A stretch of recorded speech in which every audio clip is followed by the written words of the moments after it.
Habemus Papam. We have a new pope.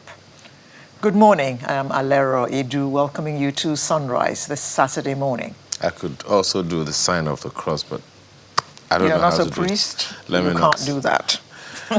Amaya Makide, welcome to the program. So now that we have a new pope, all those memes can be laid to rest.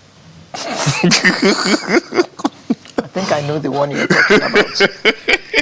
I think I know the one you're talking about, but I'm not going to refer to it because I thought it was sacrilegious. Well, whatever you think. Oh, God. Anyway, at least we didn't get that pope, but we still got an American Thankfully. pope. We still got an American pope. So he's okay where he is. He's causing enough trouble where he is. He's causing enough trouble, I promise. even St. Peter didn't poll as many votes. Okay. So, right. Well, we can only wish the new pope well. We can only wish him well. And guess what? He had been to Nigeria once or twice. One thing that he said, one of his reports that I saw, his own voice actually, that he's primarily a missionary. And well, that was the work he was doing in Peru. Yeah. Even what else did he come to do in Nigeria? Well, to look at people's face. No, he came to visit the Augustinians. Visit the missions. Is that not missionary work? Well, okay. Since he's visiting the mission, he's a missionary. Gabby, so that I think that makes it easier. But then the things that he has also begun to say point to the fact that okay, it's about time that faith returned to the flock indeed.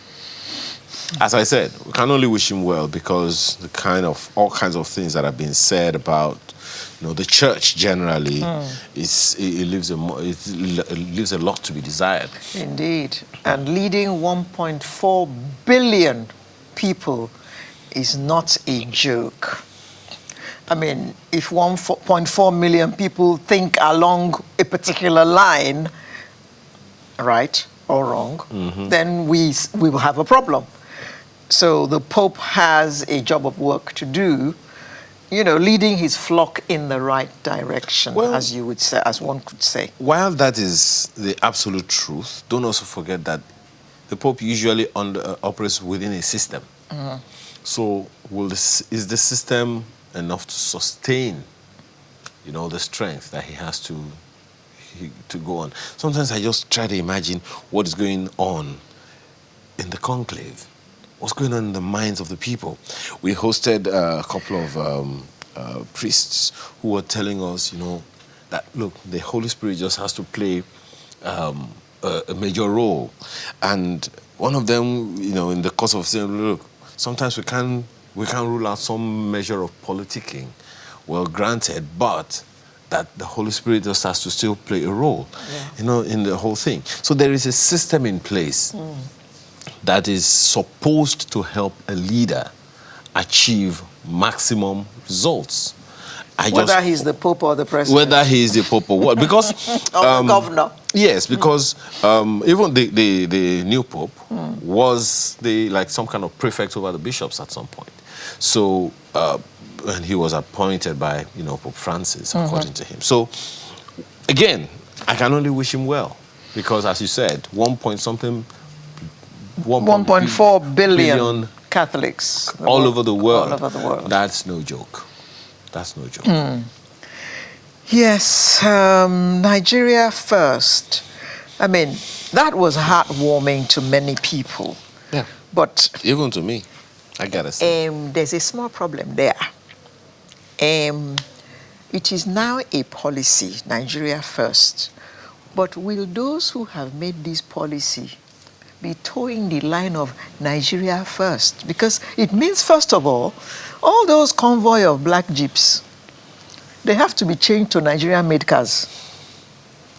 I mean, that's the one that we see. not to talk of other things. Anyway, we're discussing this in the body of the program, are we not? Yes, we are, but we won't be able to discuss what we want to discuss now. We'll be asking questions. So let me say my own. I want to speak from the two sides of my mouth. It's all right. One, when I saw it, the first question that I asked was exactly what you said. Because this policy is not new. It was not changed when the Gowon administration declared use only Nigeria-made Peugeot as official vehicles. At what point did we abrogate it? At what point did we say we don't need them anymore? Talking about abrogating, you know, some law is made. It's in the limelight for some time, and then it just fizzles out. And nobody seems to be enforcing it. Nobody seems to be talking about it anymore. It's like I saw motorbikes with car horns, and I know for a fact that in this country, there was some policy made that motorbikes must not use car horns. The same policy under the Obasanjo government also said as well that, look, nobody should just be using sirens anyhow. At what point did we reverse it? Then we're back to the topic. We don't reverse it, we just forget about it, that's all. So back to the, now, we didn't abrogate that policy. No, we just forgot about it. It just kind of fizzled out. And now it's come up to the fore. And now it is come up to the fore again. So, okay, because I remember the Gowon administration used a lot of Peugeot. The Murtala Mohammed administration. And Babangida. Did they use Peugeot? They did. Because the vehicle that Murtala was killed in was a Mercedes. Was a Mercedes. Yes. Was it made in Nigeria? But that may not have been his official car. I'm just saying, right now. So we, as you said, we kind of just taper out some things over time. Once we start talking about it. So on the one hand, people forget. On the one hand is that. So what's the sustainability strategy? You know, I always ask questions around sustainability of all these things. So that's on the one hand. On the other hand is, if we say that the president, in particular, because I know the former vice president Atiku Abubakar has already said that the president should lead from the front. I agree. But if we say, jettison all your vehicles, how much are we going to need to budget again to buy these made in Nigeria vehicles? Made in Nigeria. And what is going to happen? No, we will sell those ones and use the money to buy. To who? Nigerians will buy them. Oh, see? So you want Nigerians to buy foreign cars, and you come on, guys, make up your mind what you want to say or do. And then, do we produce enough for us to stick to Nigerian-made stuff? You know, one of the things that actually came to mind for me about this thing is the local content law. You say that it is only for the oil and gas industry. Why not just expand it? And let it accommodate everything else. Meanwhile, we're buying 10 billion naira worth of imported solar panels for Aso Rock. Can we move on to the next topic, please? It's all right, okay. It gets tiring. I got to be honest with you. The UTME. The revelation in the course of the week, as far as I'm concerned, was quite embarrassing. That more than 1.5 million children did not score up to 200 in the UTME exams. I was embarrassed, but when I heard the reason for this, I thought, good one, good one, good one. That it was completely computer-based, so there was no room for cheating of any form. And I thought, good one. Absolutely. However, how much of the budget, the syllabus in the exams were covered in schools? Okay. I found out that some of the students who wrote JAMB and who are writing WAEC now, they said that some of the things that were the questions that were asked, they were not taught in classes. Well, from my experience, the schools got a copy of the syllabus. So if they didn't teach those things, it's not the fault of the... I'm not saying, I'm just saying. So what are the schools teaching the students? We're speaking the same thing. Two, many of them don't use computers in their schools.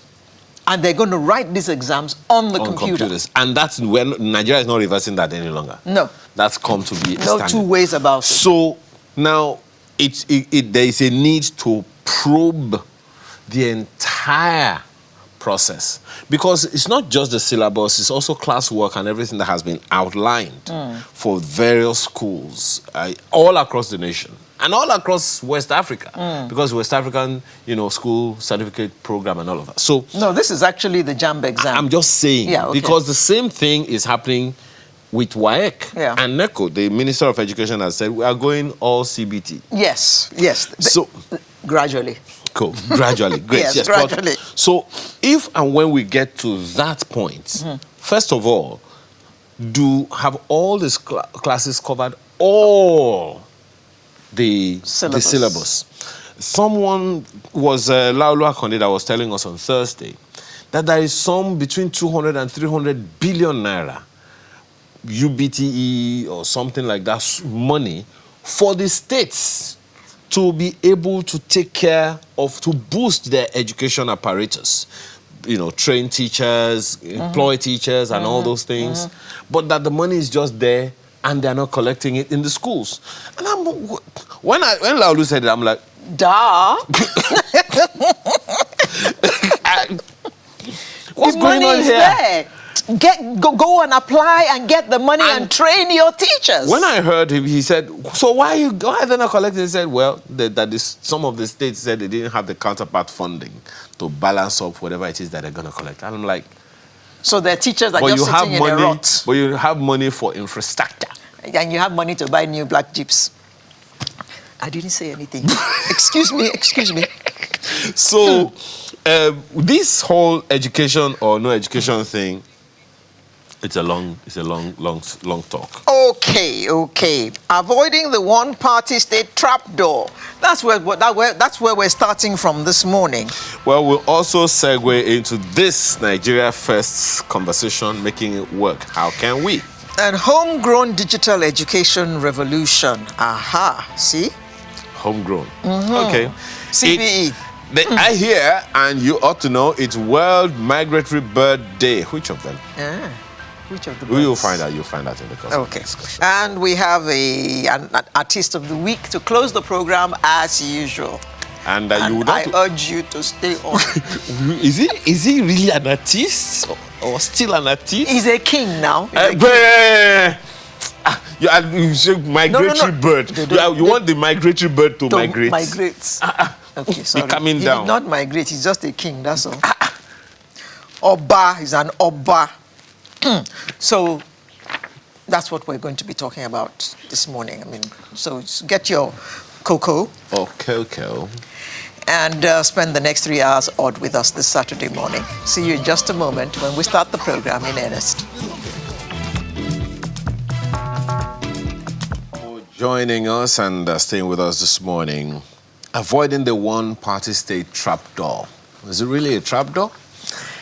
Well, of course, this is on the heels of the mass defection of politicians from opposition parties to the APC, which, of course, is raising a lot of debates here and there, particularly about Nigeria's political institutions and political parties.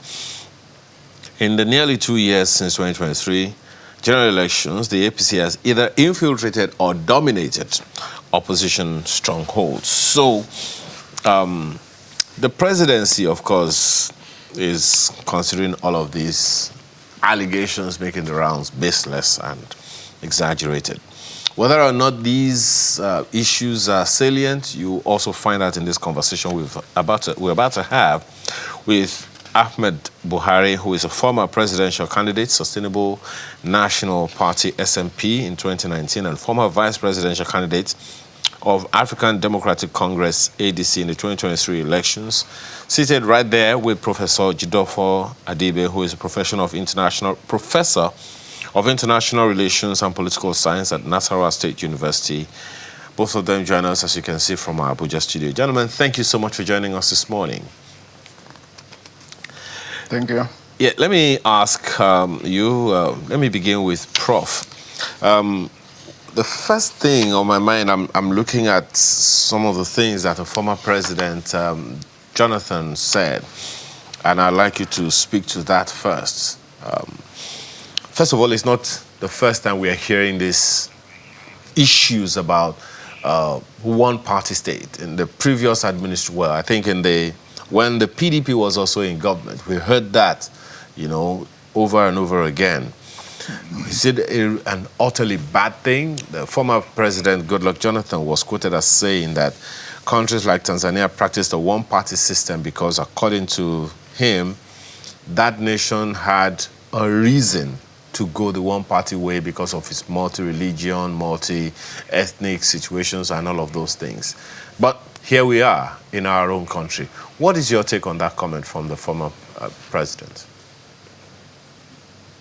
Well, thank you very much. I have a lot of respect for Dr. Goodluck Jonathan. Before coming to that, let me say that what happened in Tanzania was that during the first, just after independence, there was this big conversation that multi-party democracy was un-African, that in African context, democracy was what they call talking till you agree. So they were trying to evolve a notion of what should constitute Africanist democracy. And it was not only Tanzania. Mostly many of the, independence, the leaders that led these independence struggles, like in Zambia too, the argument was that in traditional African societies, you did not need to institutionalize opposition. Therefore, that it will be un-African to have opposition parties that people could agree within one party structure. But let me quickly get back to the idea of one-party state. First of all, let me make a clarification. There is a distinction between what we call one-party dominant states and one-party states. In one-party states, the law allows only the existence of one political party. We call such one-party states. It's not really, as people say, that we're going towards one-party states, unless there is a law that outlaws the existence of other parties. But you can have one-party dominant states where only one party is electorally viable to win party at the national level. And that often happens in many countries where, you can have multi-parties.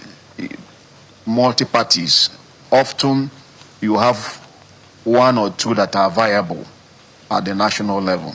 And let me also mention that it is not necessarily true that if you have a one-party dominant state, it means that democracy is in abeyance. That's not true.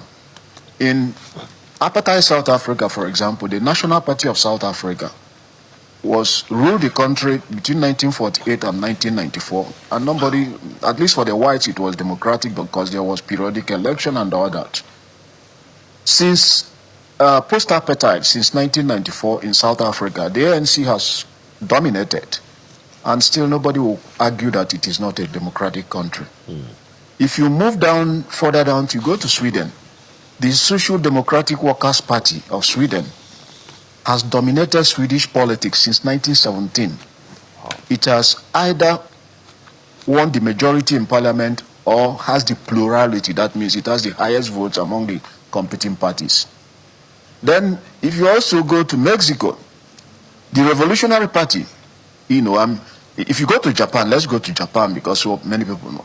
If you go to Japan, the Liberal Democratic Party of Japan, which was formed in 1955, had continued to dominate the Japanese politics. In fact, it had only been out of power twice. That was between 1993 and 1996, and between 2009 and 2012.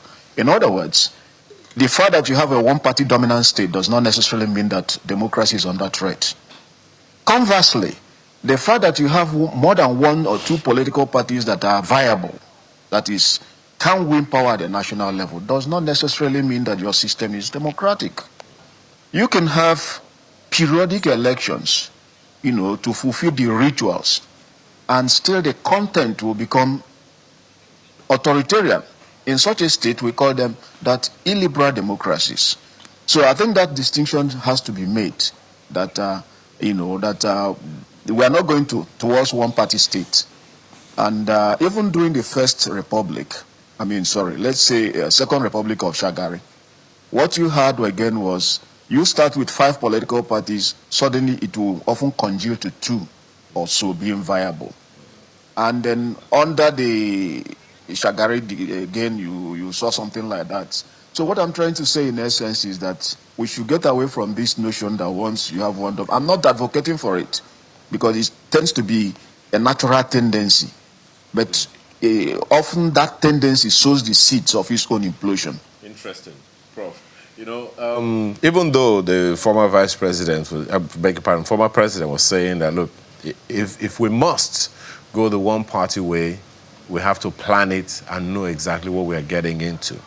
Well, let me come to you, Mr. Buhari. What is your take on this whole conversation about a one-party being dominant? It's not the first time it's happening. If, as Prof just mentioned, between 1979 and 1983, even though there were 5 political parties, GMPP, AMPP, and all of those parties, the NPN was dominant from 1979 until 1983 when the second election was held.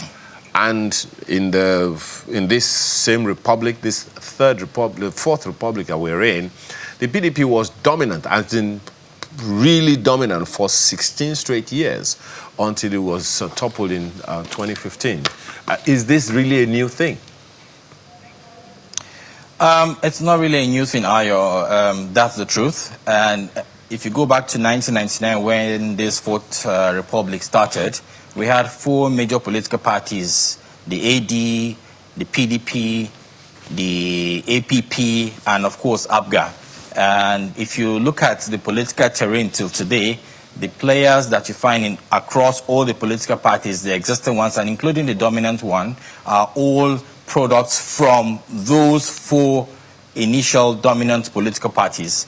And I think the reason why a lot of people will be, a bit resistant to seeing a one-party state is because it sort of slows the opposition's ability to gather itself together or to actually find itself having a good position to contest for an upcoming election. So it would not want to see its members, move in droves to a particular political party, especially a political party that is in power. That's fear, that anxiety. Yeah, my apologies, my sincere apologies. What's interesting in all these parties that you mentioned was that the PDP was really dominant. It had so many, more than half the number of states in Nigeria between 1999 and I think 2003 were governed by the PDP. These small parties that you talked about, they were very viable and virile, opposition parties.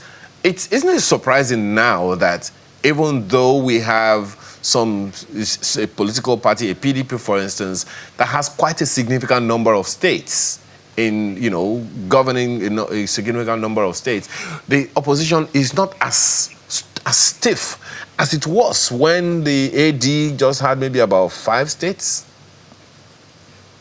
Very, very good question, Ayo. And in all honesty, I think the real conversation the opposition should be having right now with regards to why its members are leaving will bring me to the analogy when you look at Arsenal, for example, and Real Madrid, and then you start to wonder why are Real Madrid fans all of a sudden moving towards Arsenal and becoming Arsenal fans. And then the next thing you hear from Real Madrid is, don't worry, we will get their replacements. That's not what Real Madrid will say at a time like that. Real Madrid will think of strategies. Real Madrid will start asking itself, what is wrong within our political party? Why are people leaving?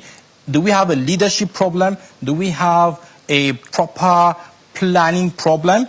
What do we say to these members that are leaving that indeed, if we can formate ourselves properly together, if we can organize ourselves properly together, we stand a chance to win the next election? Let me tell you something. Across the world, people are driven by hope majorly. The moment you are not able to transfer that hope to the pure populace, you lose your entire essence. So back to the Arsenal-Real Madrid situation, we've seen clear cases, for example, in the PDP, where, like in Lagos State, for example, we had a rift between Bode George and the former gubernatorial candidate of the PDP, Mr. Jando. And I remember many times both of them came to public realm and spoke about their grievances with how either of them had, played the politics. And you would have expected that the PDP at a time like that called both parties to see how they will resolve them. But it never did happen. So if you see someone like a Jando moving today from the PDP to the APC, by all means, you would actually say maybe he's doing the right thing. The same thing with the Delta State governor that recently just moved to the APC. Look clearly, everybody knew he was going to move to the APC. Not for once did you see the PDP invite him to ask him, why does he want to go? What do we have to do to make you remain in the party? We haven't seen someone like former President Goodluck Jonathan, who I will still regard to be a chieftain in the PDP, call any of these top leaders to say, you know what, it's about time we reform this party so that these people do not leave. It's the same thing with the Labour Party. None of them is left out. Labour Party never knew they were going to win an election in the last election. Somehow, the tides moved in their favor, all right? But we have Labour Party representatives in the National Assembly. We have Labour Party representative as a governor in a state, Alex Okey, but none of them seem to be pushing any strong agenda for the sustenance of their own political party. And as a matter of fact, we are seeing them also slowly moving towards the APC. So I honestly do not think that there is anything wrong with Arsenal receiving anybody who wants to come and become a fan and a supporter. But I do really worry about the fact that maybe other political parties would now find a reason not to want to present to the Nigerian people better ideology, better programs, how well we can talk about more governance instead of politics, so that the conversation should be driven around what are we giving back to the people as dividends for the labor that they have been through. Okay. As a matter of fact, nobody's even talking about that right now. Okay. Prof, by any standard, in the 2023 elections, the PDP made a showing, and the Labour Party also made a showing, because they gave APC, I would say, a few palpitations. So how come they are not concentrating on strengthening that showing which they made in 2023, and all they seem to be thinking about is joining the party in power? Thank you very much. Let me start by disagreeing a little bit with my brother Buhari. For you to understand what's happening is for you to first understand the character of the Nigerian politics. In fact, the character of African politics. The institutions are very weak. What you have is the rule of the strong man. And that strong man at the center can decide whether you in Bayelsa State can be a member of the House of Assembly or not. So for that reason, across African countries, if you are in opposition, any opposition, it's not like opposition in Western countries. You know, it is very easy for the opposition members to be decimated. The leaders of the opposition parties, people are expecting too much. What leverages do you have? What troops do you have? The party that controls the center has all the appurtenances of power. When you talk about the power of incumbency, they have the EFCC, they can show you your own, they can call you and show you secret reports. And we saw it during when Obasanjo came in 1999. And by 2003, when he recounted, he took almost everything, including in Southwest, where he didn't win anything. So, as a matter of self-survival, you know that why are everybody now trying to adopt Tinubu as the presidential candidate? They are supporting him because they know, even the governor, that a determined strong man, because it's a rule of the strong man. It's not like in other countries where the institutions are strong and you're cushioned from the effects of the strong man. And when you are dealing with a strong man who is both a fox and a lion, it's a different ballgame. A fox in the sense that he combines cunning with a strong heart. So I think you don't so much blame the opposition, you blame the character of the Nigerian politics. And the only thing I blame is that, I said it I think it was in this program, that El-Rufai acted too emotionally. He probably didn't properly understand or study the character of Nigerian politics. By moving into the STP, he showed his hand too early. And by showing your hands too early, for somebody like Tinubu, you may not like him, whatever you think of him, you have to respect the fact that you must give the devil his due. I'm not saying he's a devil, but he's battle-hardened. He's battle-hardened in this game, and he's one of the grandmasters. So you show him your hand, you are moving in the SDP, and you don't expect a strong counter-offensive. And he will make sure that even people planning to join that SDP, he will going to move against them. So I thought, and I think I said it in another forum, that for somebody, an opposition, what chances do you have? The 2014-15 scenario is different because there was an ideological drive in the North that could not be bought. But this is a different scenario, where if you are planning to deal with a man who is both a fox and a lion, you have to concentrate on how to outwit him, outcon him, and outmaneuver him.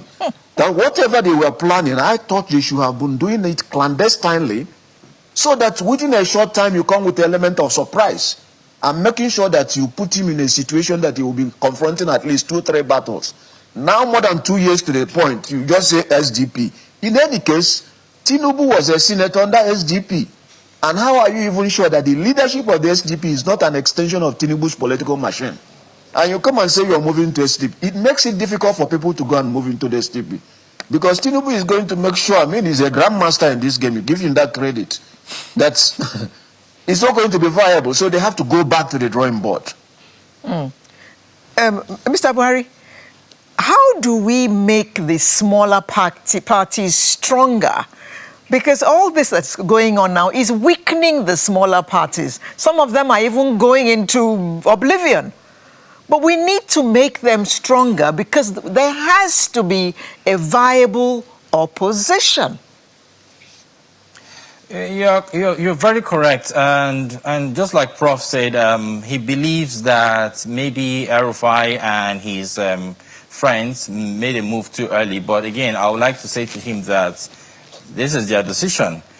For me, the one thing I want to really talk about is good governance, and good governance can only be birthed when every sitting political party feels that indeed there's something coming after them.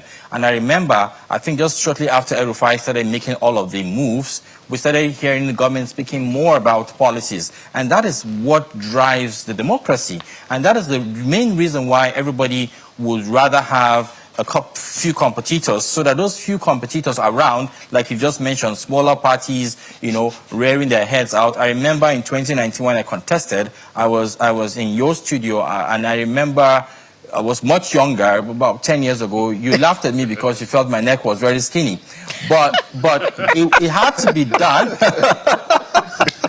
And now it's so big now. But it had to be done because I knew, or myself and my supporters knew, that we were going to drive to a point like this where a whole generation of young people will feel so hopeless,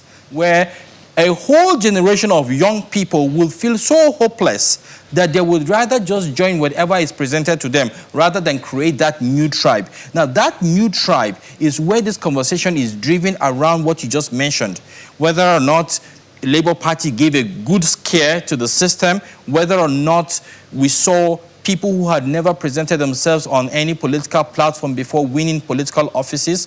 Now that is the politics. That is what keeps everybody on their toes. So again, for these new political parties to succeed and to remain, they must understand a couple of things. Number one, I don't want to hear anybody say, damn to the old, damn with the old. You need the old and the young to drive a system. You need the wisdom of the old and definitely the energy of the young. And all of them have got to come together. What is most important is let's hear about healthcare. Let us hear about those things that we know that we do not have, that our politicians still go seek for in other places. Now, very importantly, people who are hearing this around my space will say, why do you want the old people? But Even if they are faulty, even if they are old, even if they are weak, it's very important for us to realize that even a faulty clock is correct twice in a day. So we need everybody.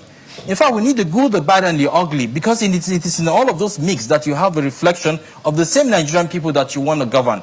All I am asking for is, for us to have a way out, we must first of all understand that apart from this new tribe that we want to create, we must start pushing for independent candidacy. So let us know that some of the best brains in this country get eliminated at the primaries simply because allegedly they couldn't pay for it. Let's move forward. Let's look for this new Nigeria that we're looking for. Professor, enter Professor Pat Utomi and the big tent, and with it, the shadow government. I mean, to you, you are a political scientist. How is this going to affect the dynamics of our politics? Well, I have a lot of respect for Professor Pat Utomi. But my understanding of practical politics, I have not been a politician, and I pray I will not be one. You got some money No, to no, save. no. I don't want to. It's one thing I don't want to. Your savings are intact. Let me say one thing. I think Pat's approach, Professor Tommy's approach to politics sometimes tends to be like, it tends to see it as who will win in an intellectual argument. You know, it tends to see it as an academic exercise. I'm not critiquing him, but you can still see it's a critique. There was a saying that Adolf Hitler was told about the Pope's position on certain things. He said, how many troops does he control? So you have to understand, first of all, what leverage do you bring to the table, to the Nigerians? That is very critical. If you don't have any leverage, you cannot bring ideas. And Professor Tommy has a lot of ideas, but it's only one of several leverages that can make a difference. But let me also say something. It is not only political parties that, you know, oppose governments or critique or make governments stand on their toes. Even during military regimes, you have vibrant Nigerians. You have civil societies that can provide a function of opposition. It's not only political parties. In fact, during the Second Republic, the Southwest was a bastion of opposition to the Shagari government. Yeah. And during the Buhari government, the Southeast was an opposition. And then you have a whole range of civil society groups that will be in opposition. Plus some individuals that don't really care. We have people like Shore, you have Gadi for him, Fela Nicola, Potofeni Falada. These are people that they don't care. They will say what they like, and they will, provide that they will be able to rally people around. So what I'm trying to say is that in the second step, I agree that we need to have a vibrant society. But it is much easier, and I'm not advocating for it, in countries where you have proportional representation, mostly in parliamentary system. It tends to encourage more of regionally based political parties, in which the argument is then that you have a number of regional parties that represent regional tendencies, and then power at the national level becomes negotiated. So in that sense, you will always have vibrant, smaller political parties. Don't forget, if you go to India, you have more than 2,500 political parties. And it's still a democracy. But then the question we should also be asking ourselves, are we really, whatever we call democracy today, as imperfect as it is, oppressed only at the federal level? It is only at the federal level we will be thinking of, do we win an election? Go to the state level and conduct an election by the State Independent Electoral Commission.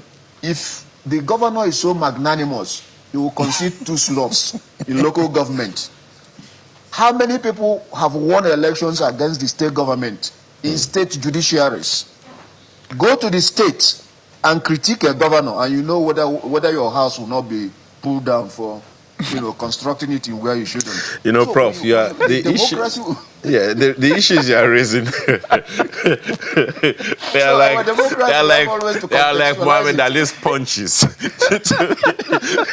No, we have to contextualize all this. Well, I understand you, but we have just about a minute, and I really wish we could do this, and I'd have wanted to take Mr. Buhari's point, but I'm asking a question from his comments. And Prof, you have just 30 seconds to tackle it. Okay. Do you see young people being significantly factored in all of these political machinations going on? Again, this is a wrong. The young people have been ruling this country since independence. Apart from Buhari, who came at 71, the next oldest person was Obasanjo at 62. Tafawa Balewa was 54. Shagari was in early 50s. Most of the governors in the Second Republic were under 50. So if there is any group that will be talking of marginalization, is the group of people 65 and above. Well, let them, in that context, then, Prof, let them stay marginalized. Thank you so much, gentlemen, for your time this morning. Thank Definitely you very a much. conversation opener again. Professor Jidofo Adibe is Professor of International Relations and Political Science at Nasarawa State University, Kefi, along with Mr. Ahmed Buhari, former presidential candidate, Sustainable National Party, SMP, in 2019, and former vice presidential candidate, African Democratic Congress, in 2023. By the way, I promise you, Mr. Buhari, I am not one of those that laughed at you, if ever there was a laugh. Yeah. Thank you so much, gentlemen. Big anyway, so. Thank you for your time. So when we return, it's time to put Nigeria first. Since you are running too. So never mind Chike and Simi.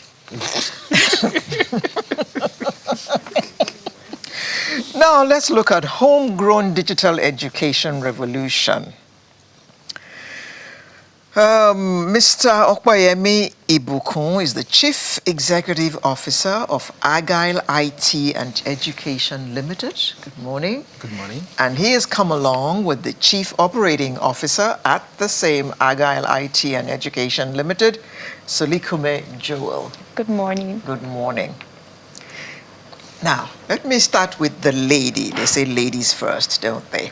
Now, what is this about a homegrown digital education revolution? Okay. Homegrown, as it starts with... Ours, Tiwantiwa. Yes, it's ours. We created it. We have the problems. We identify the needs, and we can tell the story of what we want, or the specification of what we want, and we can build. And even if we're taking something that already exists, we can actually make it in a way that it fits the function that we need it to function as, not just because it's available and we take something that is more expensive and all we have to do is use just a little bit of it and we're spending more. So homegrown has to do with the person using it, identifying what they really need and picking out what they want to solve with and the specifications so that it fits their budget, it fits their own cost, and it fits their own purposes as well. Interesting. Well, CEO, you know, it's been a long journey from the slate, chalk slates to iPad. Yes. It's been a very long journey. Yeah. It's technology. Both of them are technology. Yeah, fair enough. Slate technology. Yeah. Yes, slate was it started the chalk is before stylus. it was rock and slate. Oh, yeah, that reminds me of my youth, carrying my slate under my armpit. And you were rich to have a slate. Oh, yeah. Fair enough. Yeah. So tell us a bit about your own journey into education technology. So mine started, of course, first as a mathematics teacher. I was a mathematics teacher at Matade High School during my service year. Like the Pope? Yeah, maybe. Maybe my calling is going to be into preaching, but we never know. But yeah, after my NYC, I went to the UK for my master's. And so I was first exposed to a learning management system. I had access to lecture materials before the lecture. And of course, I did my undergrad in Nigeria, where, of course, the lecturer will stand in front and dictate the notes. And either you're fixed between trying to capture the note or even understanding the concept. And so that made education laborious. Did they really dictate the notes? They delivered the lecture and you took notes? For me, it was mostly dictating because, you know, she went to a private school, so she can't. Those of us, they write it or you lose it. Exactly, yeah. Yes. And then you start looking for your mates for you to copy their notes. Yes. And sometimes that's a problem. You know, instead of you to spend time being in the library, doing research, you're trying to, find your mates' cramming. notes. Exactly, you're cramming and all that. Yeah, And of course, that's what affects us. We don't develop critical thinking skills and all that. And so I then told myself that I would love to develop similar system if I have the opportunity. Then fast forward to 2020, after COVID, during COVID, I then found out that no one had solved that problem, and then we started working on it. And for the past 5 years, we've been developing a robust learning management solution called AgVLE that can capture the entire essence of teaching and learning. Interesting. So Lukume, sorry. What are the biggest challenges facing Africa's education system? When we started this program, we spoke about the UTME, and we're talking about the teaching, the syllabus, and all that. So where lies the problem? That is a very big question that I think that it can't be answered only once. It's something that will keep on answering, checking where you are and finding continuous solutions about it. But I think that just like every other nation, there are challenges everywhere. But for Africa, I think ours is heavy on both funding of education because of even our population as well, and also the population is also affecting the amount of people that are coming out of the universities, the structures or infrastructures to take those amounts and teach, even the availability of qualified teachers to meet up the population that needs to be trained, and over reliance on foreign technology, and even technology illiteracy or technology literacy not being able to meet up to power to what we currently are functioning in on a daily basis in the society. Technology changes as fast as the speed of light, but in education sector, we don't even get that amount of technology in the sector because we can't afford it as well. And it actually is a very diverse issue, but I'll just point out these few things because of the fact that these things, especially funding, the technology, and the resources and qualified professionals, deeply affect the education system in Africa. Is that to say that we weren't prepared for education before we adopted it? I wouldn't say so. I think education has always been in the weaving of society. How society depends on education. That's the truth. But now, how you address or how you tackle a problem actually shows if you're either doing your best or if you're actually identifying all your problems properly, or if you're even using the right tool. Okay.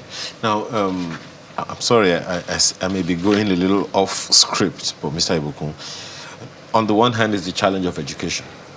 On the other hand is the added challenge of digital education. You have to learn to use the tools before you can learn education, before you can encounter education. So is there a way to blend, to marry the two?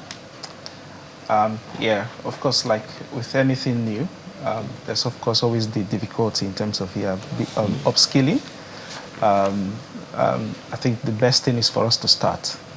If most times we look at, of course, the challenges, and then we tell ourselves, the challenges are too much for us to surmount, most times we don't start. This thing is long term. For example, the learning management system technology I'm talking about, it started in the 90s.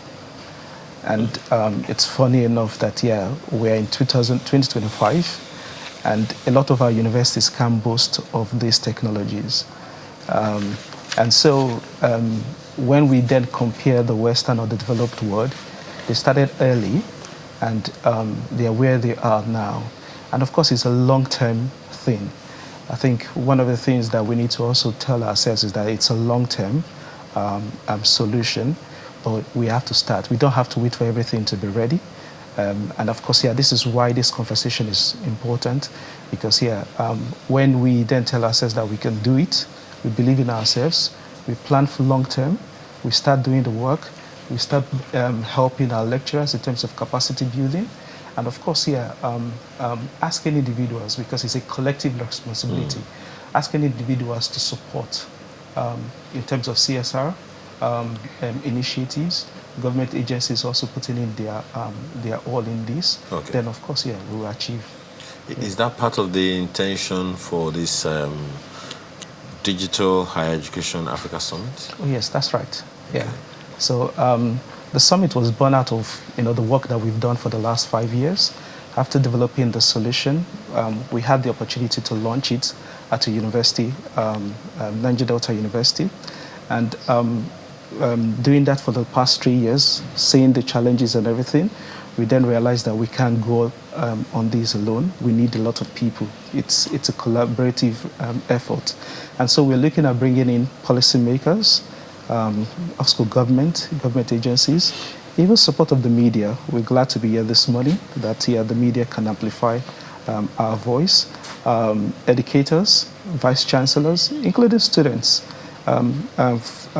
corporate organizations, head of CSR, for us to be in the room to look at how can we tackle the entire issues in terms of funding, capacity building, monetization. Most times, a lot of the institutions, they see technology as cost only, but they're also realizing that there's also the monetary aspect, that it can help scale. And so the summit is going to be high level, discussing practical ways where we can define long-term strategy in adopting digital technology in our higher education. Why not basic and secondary education? Why higher education? I like that question because we've been having it quite often. I believe that, yes, the youth, the children are the future of tomorrow. But I also believe that there also is a balance that we need to be able to take care of. We have a lot, it's good to catch them young. We also need people who will be able to teach the ones that are young. So we need that qualification on the teaching part, so that if you don't have the qualified people to teach the young ones, you won't have the continuous circle properly. So right now we have a lot of youths in our population right now, and we need to be able to tap their energies and make them either entrepreneurs, either teachers. They should be at the best capacity so that the whole knowledge system in the society continues, so that they'll be skilled enough to be able to mentor, teach, and work within the basic education environment to be able to grow the future for tomorrow. This is wonderful news coming at this time, because last week we had people here telling us about the 1 million teachers conference. So they'll be very glad to hear about this, and they'll be glad to probably key into this, because you're talking about training the trainer. Yeah. We have to keep training so that the cycle goes on. We don't run out of teachers. And like we said to them, your reward is here on earth. You will not wait till you get to heaven to get your reward as teachers. Well, which will also reduce the numbers that scared you earlier, the JAM numbers. Indeed, 1.5 million, not scoring up to 200 because it was computer-based. Well, this is 2025, so our children should be better versed with computer skills so that all this that you're talking about can actually happen. So what qualifies you to convene this show, let me say? Of course, one would be being a Nigerian first. Since An African? An African, since it's homegrown. So that's one. Number two would be my experiences. I'm glad that I have gone through the path we have gone through in terms of my career. Being a mathematics teacher, so started in terms of basic mathematics teacher at a secondary school, enjoyed that. And of course, developing a robust technology that can actually do a lot of the things. Of course, train our students in terms of digital skills, prepare them for the future of work. And of course, the other thing would be spending 5 years researching in terms of this digital pedagogy, the science of learning. Okay. And so with that, we post. Okay. Yeah. How can people register for this program? So they can register on our website. It's at www.agyleyledu.com Okay. / the THE summit SUMMIT iPhone 2025. Yeah. Can you please say the website again? So www.agyleledu.com Agyleledu. Yes. edu.com. / the THE summit 2025. Okay. All right. So, I'm on agyleledu.com now, but I have to put the /, right? Yes, / yeah. In order for me to get the teacher, right? / the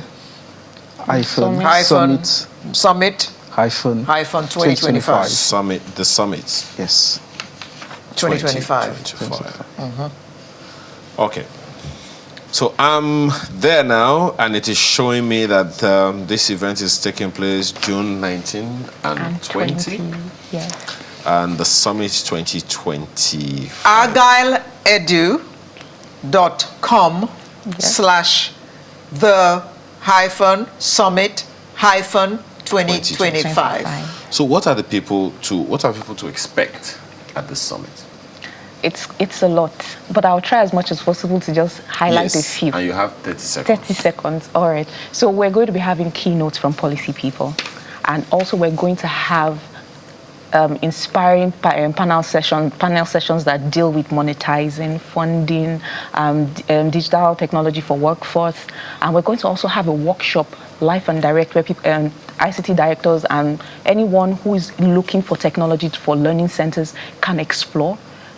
They would have it there, and we'll also be having a dinner to celebrate the learning journey of Nigeria and even the digital journey of Nigeria, because that's the kind of culture we want to start building up, so we identify where we're coming from and where we're going to. So the registration is at argyle.com /THE summit-2025 for anyone who wants to be there. Well, we have to thank you this morning. You have to bring us to... Yes, thank you for coming, Mr. Bayemi Ibukun, the Chief Executive Officer, and Solikume Joel, who is the Chief Operating Officer. Thank you both for having of me. Agyle IT and Education Limited. So if you want to take part, you know exactly what site you should go to register for this event that is taking place in June.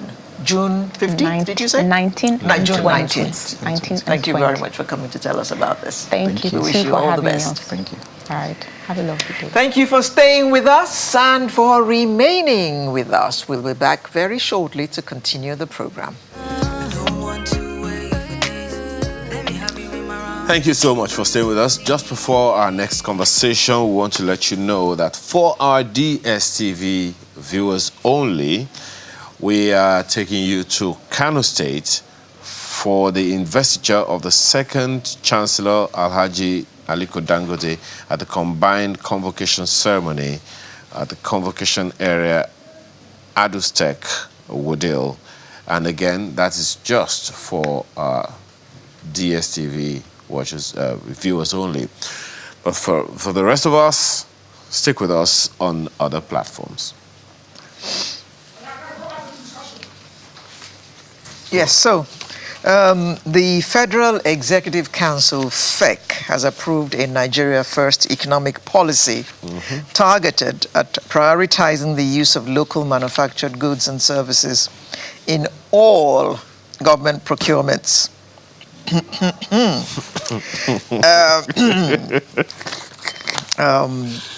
Excuse me, did that tickle you? Keep correcting yourself. Look at your face. To look at this with us this morning, I'd like to welcome Mr. Olawale Ajayi, Professor of Legal, Social and Political Environment of Business and Head of Department of Strategy, Lagos Business School, and he joins us via Zoom. Good morning, Professor. Good morning to you. Thank you for having me. Were you also laughing when I was making that introduction? Well, I wondered why you were laughing. I guess some cynicism there. Well, she tackled. Well, Cleared You her need to throat explain. while she was Professor, reading, Prof. I'll let you know, because we had discussed this earlier when we opened the program and said that this is where our leaders have to lead from the front. They have told us we have to put Nigeria first, but they also have to put Nigeria first. That is why we were chuckling. Very well. So, I think that that's useful.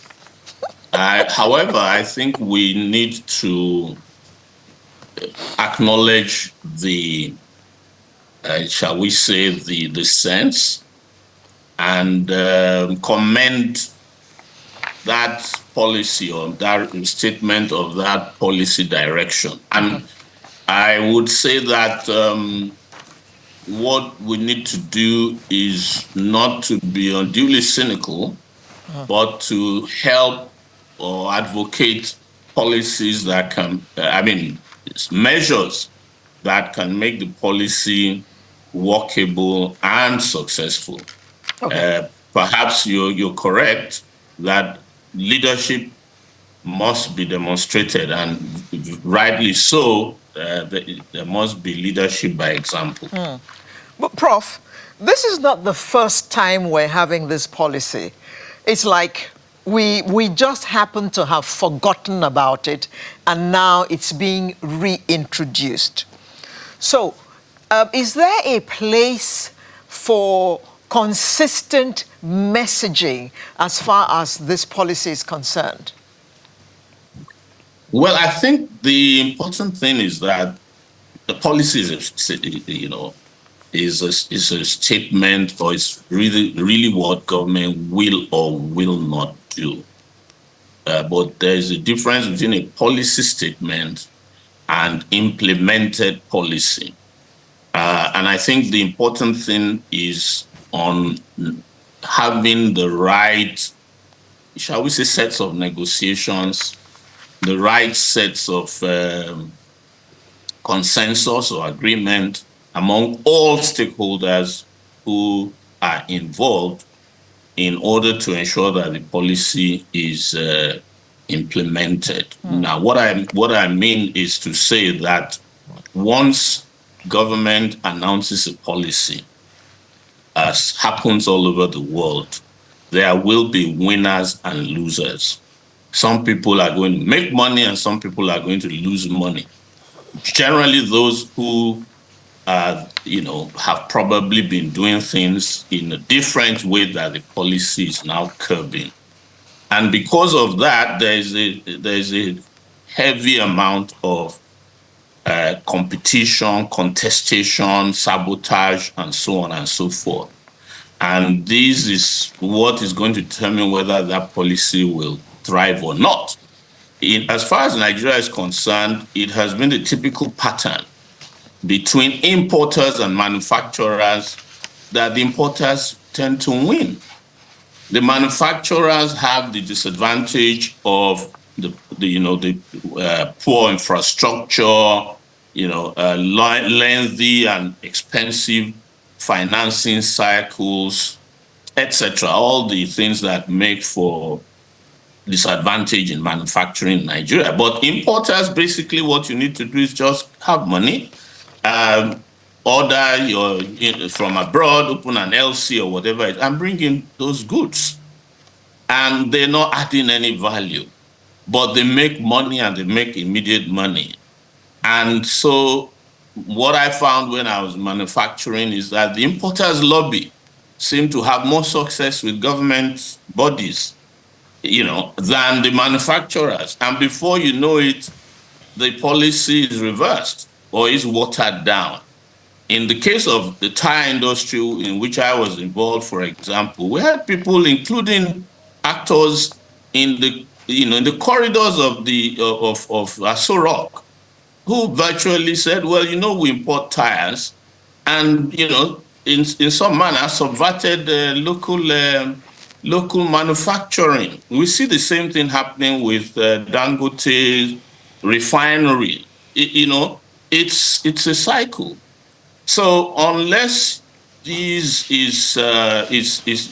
a way to handle this, and what I would say is that importers should become part of the value chain. Some measure must be found, or some measures must be devised whereby they become part of the local production value chain. Otherwise, they're going to sabotage the policy. This policy is about procurement, and this is an area where there is a high level of corruption and lack of transparency. So it's evident that unless we don't want the policy to be dead on arrival, more steps must be taken beyond pronouncing the policy. It even has to go into be dovetailed and closely managed with our industrial policy and our national growth strategy, because there's a lot of heavy lifting there, but it's the right step in the sense that there's need for Nigeria to have an industrial base, perhaps a production base. Yeah. Prof, perhaps one of the challenges is, the general, what Alero mentioned the other time, the general communication of the whole ideal. I remember at some point the president of the African Development Bank, Professor Dr. Additional, said a number of times that it's sad that to bring a product into Nigeria is cheaper than to buy Nigerian. It was Correct. So at some point. Now, when you say there is a lot of heavy lifting, that's the first thing that came to my mind. Do you think we are ready for the heavy lifting?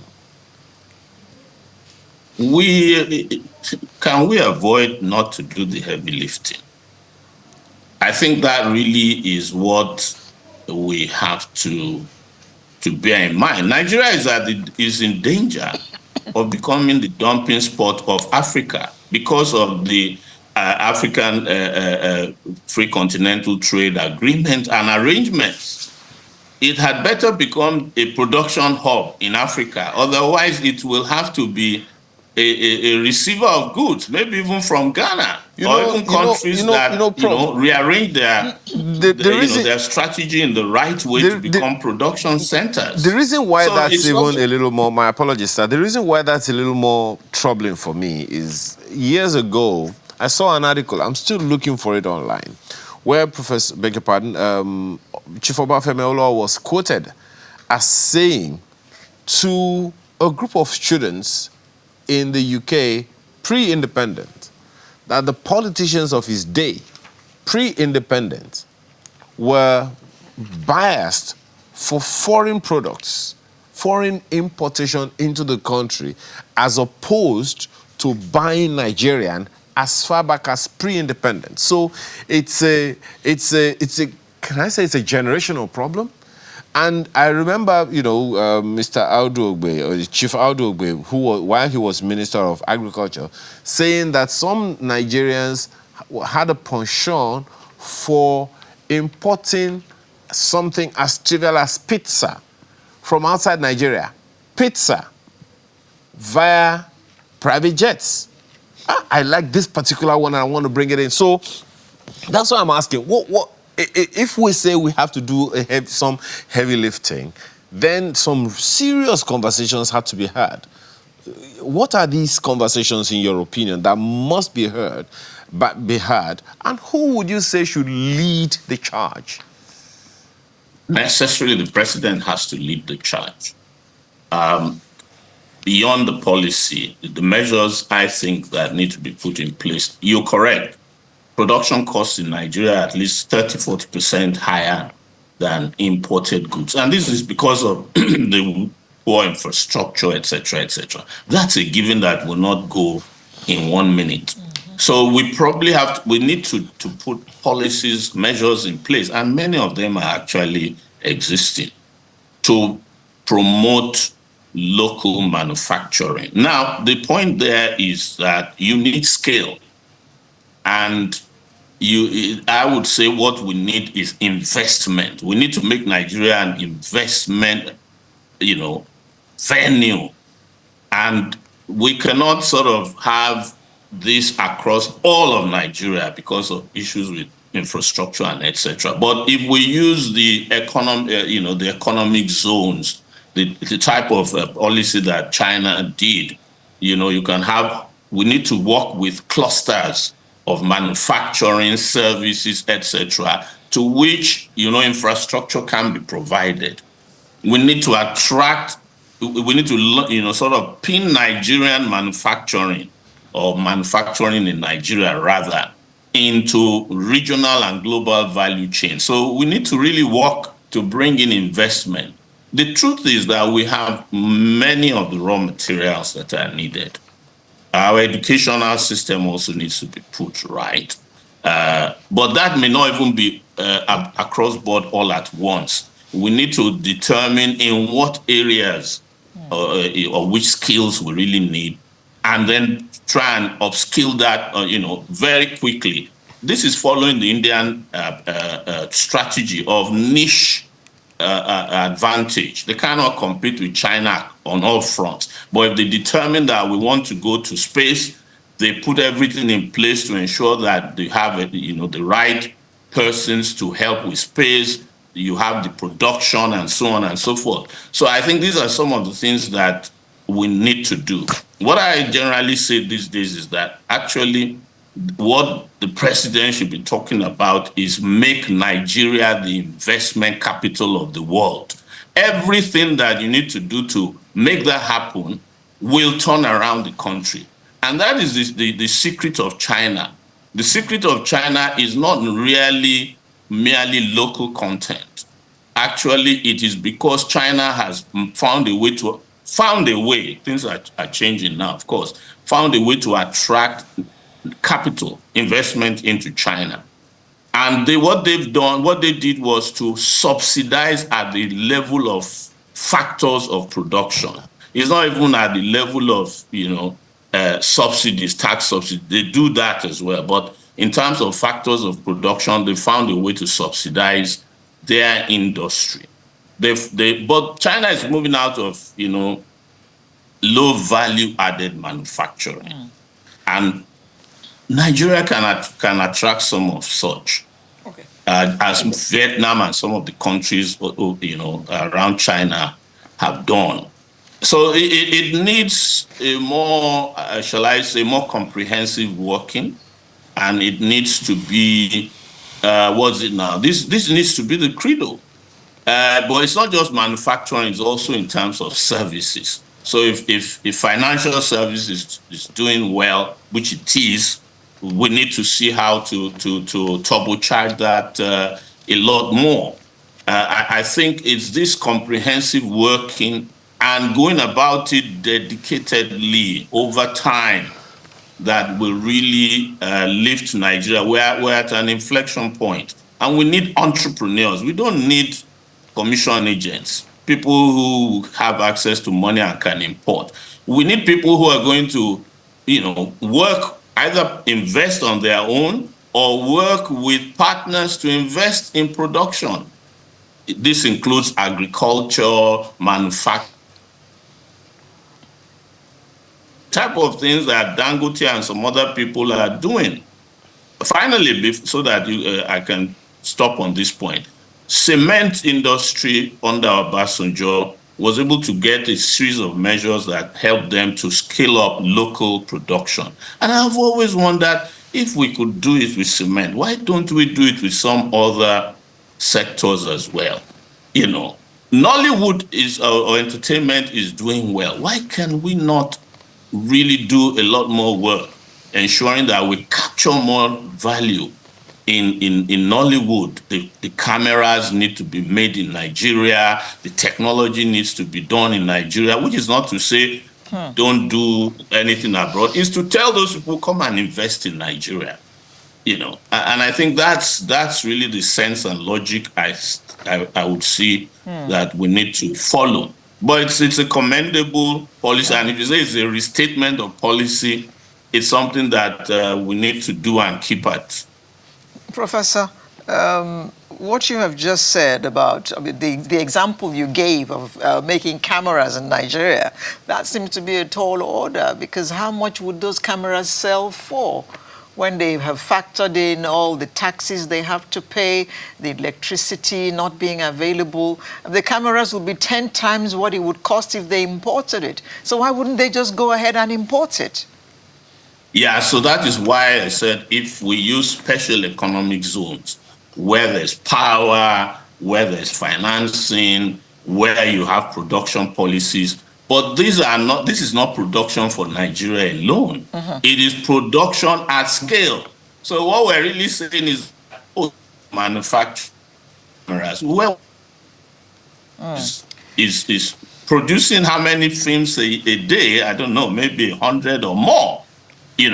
And it is not producing just for Nigeria. Make those cameras that you want to sell across the world, come and make them in Nigeria. What we need to do is find the logic that makes it attractive for those people to come into Nigeria to make products, particularly products in which we have comparative advantage. And the thing to do is to turn comparative advantage into competitive advantage.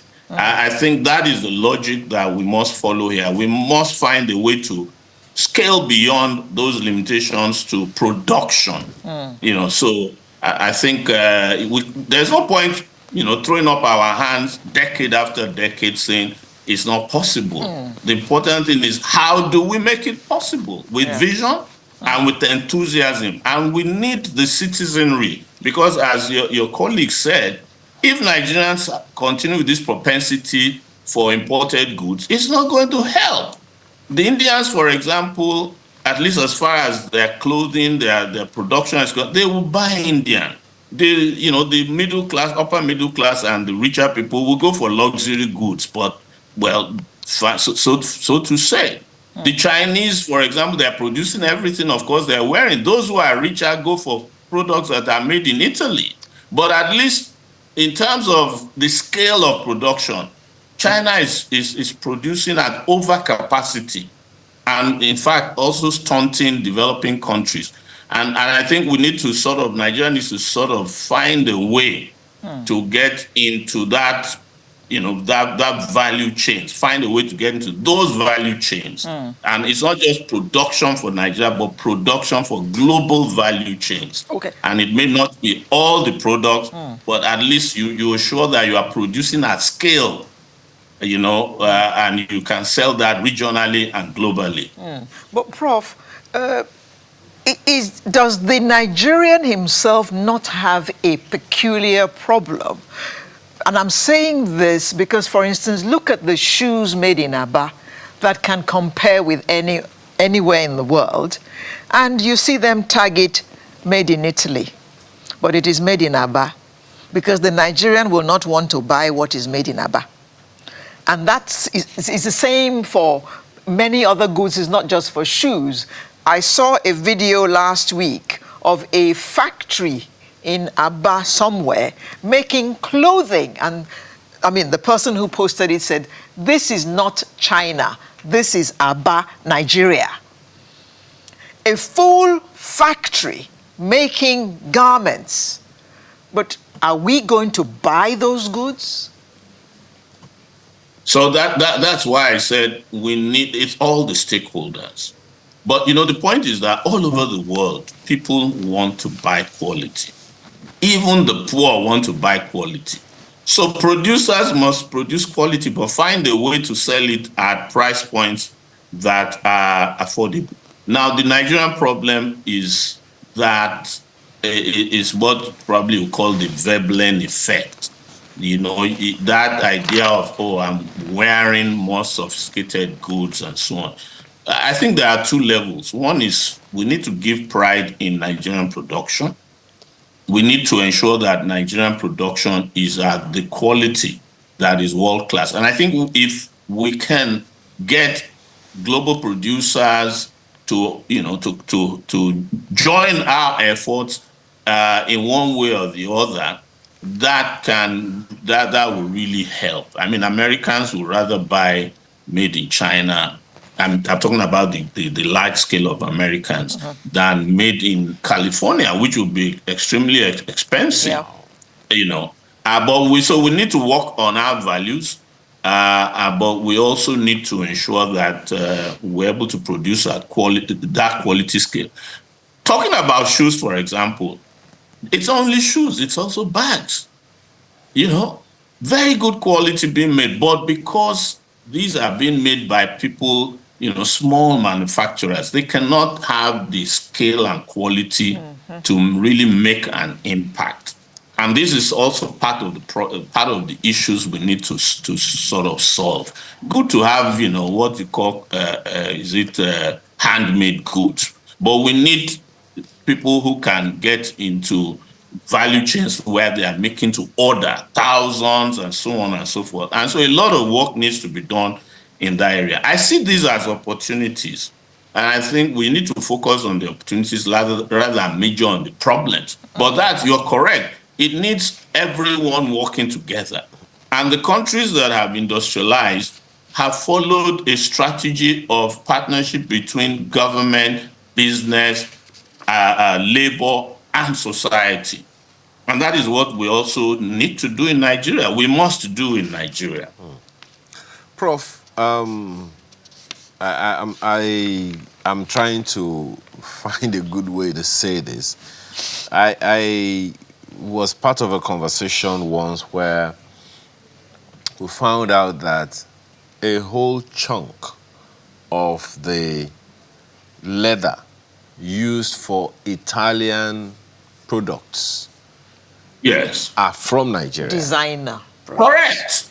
Absolutely correct. The leather is imported after tanning to Italy, and whatever else is done there, it comes back as made in Italy, and our people are head over heels looking for them. What's also funny, Prof, I saw a bag. This bag is nothing short of what we call Ghana must go. Only one thing made the difference. It had a tag, YSL. Oh dear. That's all. And it was being carried. It was being carried the way my grandma used to carry bags, by a white person. And this thing was costing the money you used to buy land and build a house. Now, it goes to one thing. On the one hand, legislation. On the other hand, enforcement. Do you see enforcement ever happening? Well, you see, it cannot just be legislation and enforcement. There has to be, for example, this Nigeria First policy, just like the executive order issued by the former president. These have to be legislated into content legislation. But whether they're legislated or not, they must be implemented by government agencies. They need to be embraced by business associations working in alliance with government. They need to be supported by the citizenry. So legislation is one part. A lot of it also has to do with what shall I call it now, various types of campaigns. Some of it has to be branding campaigns. Some of it has to be value orientation campaigns. But a lot of it has to be by way of economic incentives. You cannot moralize economic incentives. But Prof, we have this local content law. My apologies for butting in. We have this local content law. For the life of me, I've always wondered why it was only about the oil and gas industry. Why is it not something that spans the entire spectrum of our economy? So we're not only talking about local content in the oil and gas industry alone, we're talking about local content in education, in IT, in absolutely every facet of our lives. For as long as it is something that can be produced in Nigeria, there is no reason for it to be imported. That's So what I that's a meant good point. by legislation. Yeah, so that's a good point. Probably in the oil and gas sector, it was necessary to do so. But in cement production, we didn't have any such legislation. But there was a government, policy basically to encourage the manufacturers to upscale their production efforts. Of course, there was sort of a ban or restriction on imports. If you wanted to import cement, well, it was the producers who were being sort of allowed to import cement. And of course, there were some regulations and so on and so forth. But it was a bit under the radar, so to say, but it did work. And remember, one of the prime points at which Dangote turbocharged his foreign investment was when Yaradua came in, and Beto and some other people were saying they should be allowed to import. And he said, well, but we have a pact with government to increase local production. We have spent the money, and we need to be allowed to recoup those monies. And if we won't be allowed to recoup those monies, then I'll go and invest abroad. Well, so he was diversifying his risk. So what I'm saying is that in the oil and gas sector, we've had legislation which hasn't worked as it should, but it seems to be working over time in some way. And in cement production, we didn't have such legislation, but we might need to find out the measures by which it succeeded. The important thing again is the what you call the political will, and that consistency of consistency of implementation. But it shows the issue around stakeholders. As I did mention, some people are importers, some people are producers. Maybe we can find a way to help them, sort of work together. Unfortunately, the way the law of economics works is that industries consolidate. Bigger players become bigger, and smaller players are marginalized. Okay. But you have a lot of people who use government and man knows who to look for policies to sort of walk around anything government is trying to do to help local production. Okay. And it will always be there, but so we Okay. need leaders who are determined and who work with the right policies to minimize those types of interference, which is usually corruptly driven. Thank you very much, Professor. So like you have said, we all need to work together to make this policy work. And like you have said, no doubt it's a good policy. We should consume what we produce and therefore produce what we're going to consume. Even though I say tongue-in-cheek, Professor, that many producers have packed up their bags and left this country, GSK, P&G, and Dunlop, people like that. So, but we need to find ways of bringing them back so that we can produce what we are going to consume. Professor Olawale Ajayi is Professor of Legal, Social, and Political Environment of Business and Head of Department of Strategy, Lagos Business School. Thank you very much for joining us this morning. Thank you for having me. Bye-bye. And thank you for staying with us. Sunrise will return in just a moment with another interesting conversation. Do stay with us.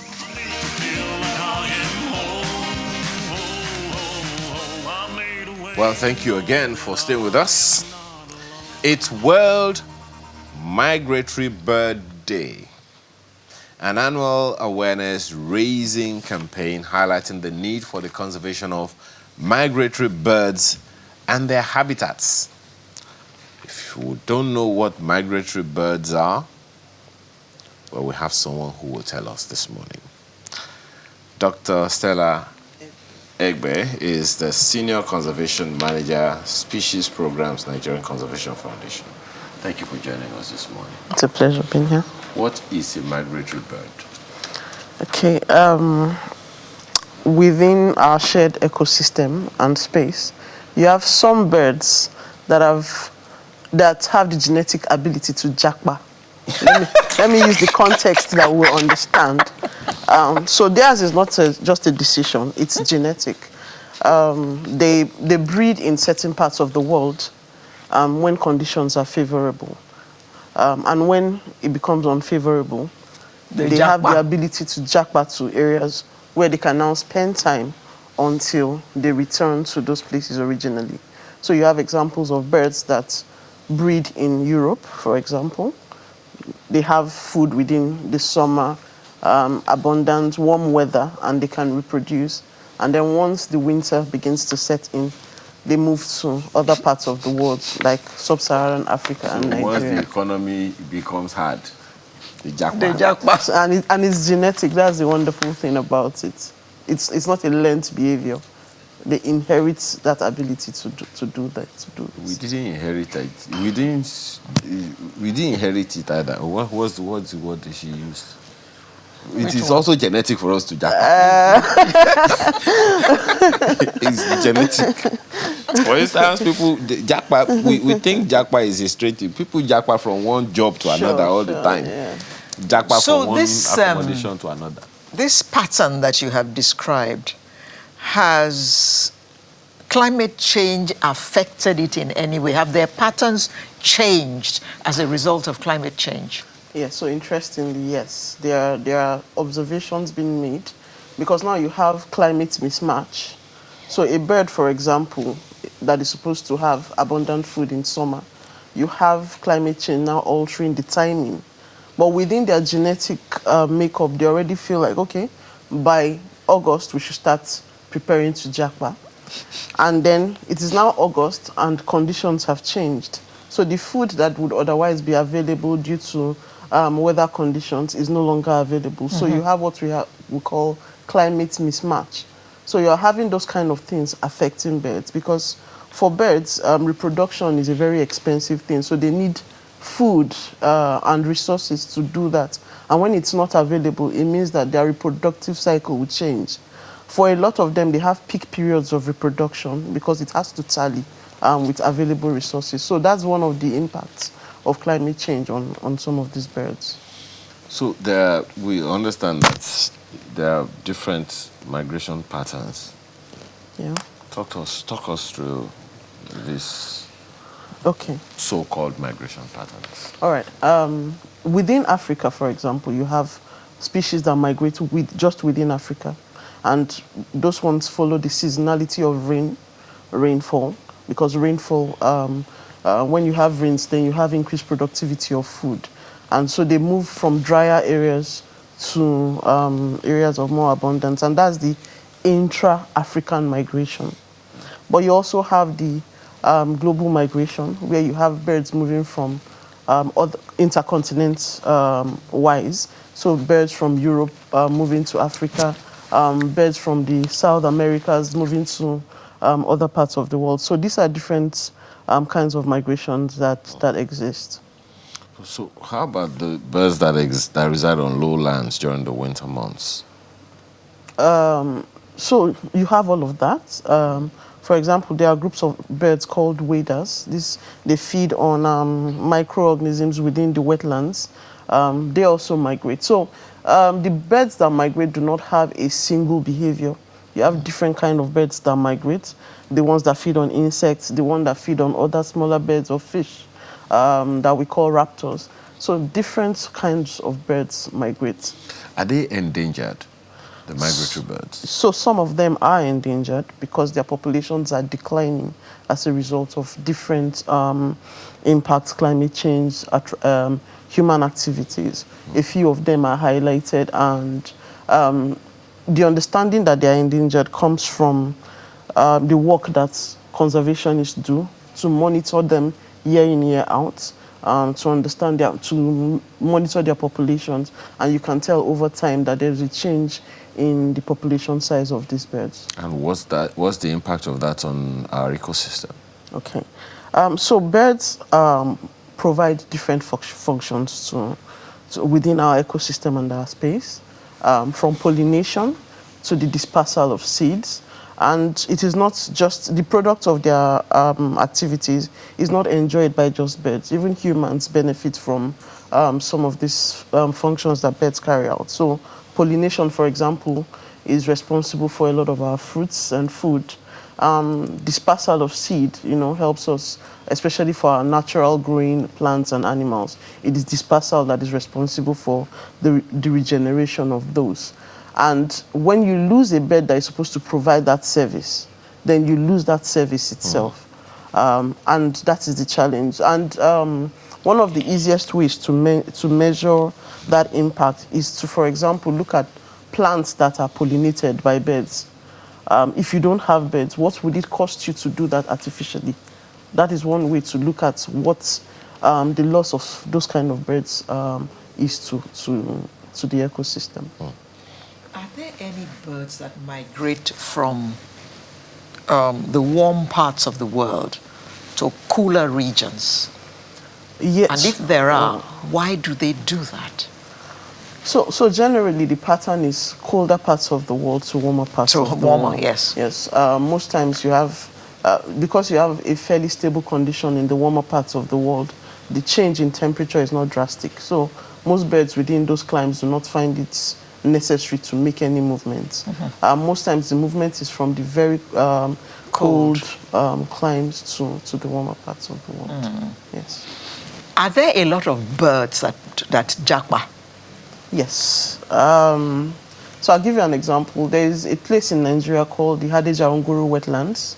What? Wetlands. It's a wetland complex. Yes. So a wetland is an area that holds water almost all through the year.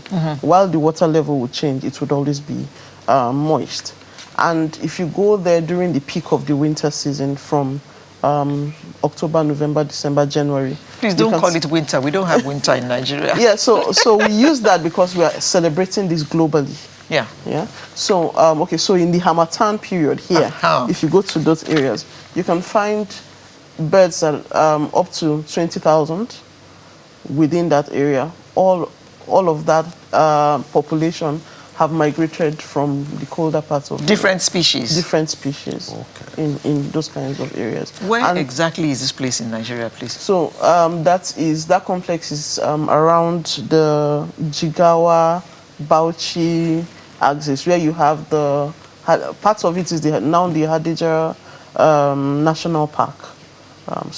That's one of such areas that we have in Nigeria, and you see such. And even along our coastlines, you also have birds that migrate and utilize these areas during the December, January period.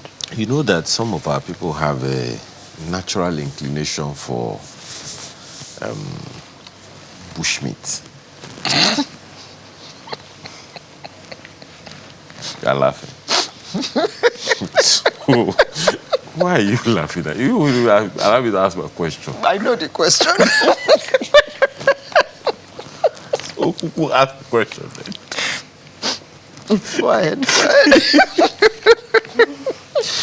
So, my question, I don't know what she has in mind, but my question is about the education or the awareness of the various locals in the different communities about these migratory birds and the effect of consuming them via roasting and all of those things on the ecosystem. Yeah, so organization like the Nigeria Conservation Foundation, we do a lot of awareness in communities. We also do monitoring across communities. So we go there, we tell them what we're doing and the implication. It's not easy in a place like Nigeria where the level of education on such subjects matter is quite low. So it takes a lot. But what we do is we have different educational outreaches designed for different target groups, school children, community-based conservation education. And even in some cases, we implement projects within communities that take away from the overuse of some of these species and then that can support their livelihood sustainably. So those are part of the things that we do to try to get the message across. Now, take us through some of the hazards that these migratory birds go through. I mean, if strange birds come into our area and they look, you know what I mean? I mean, that It is looks sumptuous. that is obe straight away. That is soup. Particularly in Nigeria of today. Yes. Indiscriminate killing, even not even just for soup, also happens where children, just because these birds often they move in their numbers. So at some point of the year, you're surrounded by so many birds, and it's just something to play with. And you even have cases of that. But you also have what you have mentioned in terms of hunting for food. So it's quite a challenge because monitoring has showed that there are declines that are arising from this kind of thing. Then you also have the issues of a changing environment. So a bird, for example, in its route will stop in certain points, feed, and then get to the final destination where it will spend a few months. But what's happening is you also have urbanization and then the emergence of human structures in certain areas. And unlike humans that have the quick ability to adjust to changes, most of these species do not have that ability. So these are some things that they kind of struggle with, and we also as researchers are still trying to understand what the long-term response would be. But in the short term, declines are being observed, and that's why days like this are being celebrated and then commemorated to raise awareness with people on the impact that we have within the environment. Would legislation in any way help the attitude of the people towards these migratory birds? Yeah, I think it will, and we have some sort of policies, because Nigeria is signatory to some international conventions that we also domesticated to protect some of these species. So like the Convention on the Conservation of Migratory Species is one of the international convention that Nigeria is signatory to. We also have the conservation of African Eurasian migratory birds. And within our federal ministry, we have departments that are dedicated to this subject. And so they have a role to play in domesticating some of these international conventions.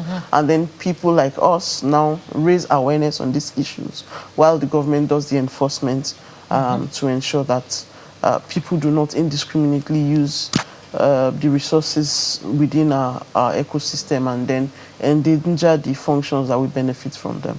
Well, you spoke about ministries just now, and I was just thinking, I mean, how effective is the work that they do in these ministries? Because, I mean, I'm in the media, and I don't hear much. So what about the other people who are not in this space? In this space. So I think it's the burden of, or the burden now lies on the government to ensure that what is being done gets out there. But like the general perception is always with government is resources to be very effective can be limited.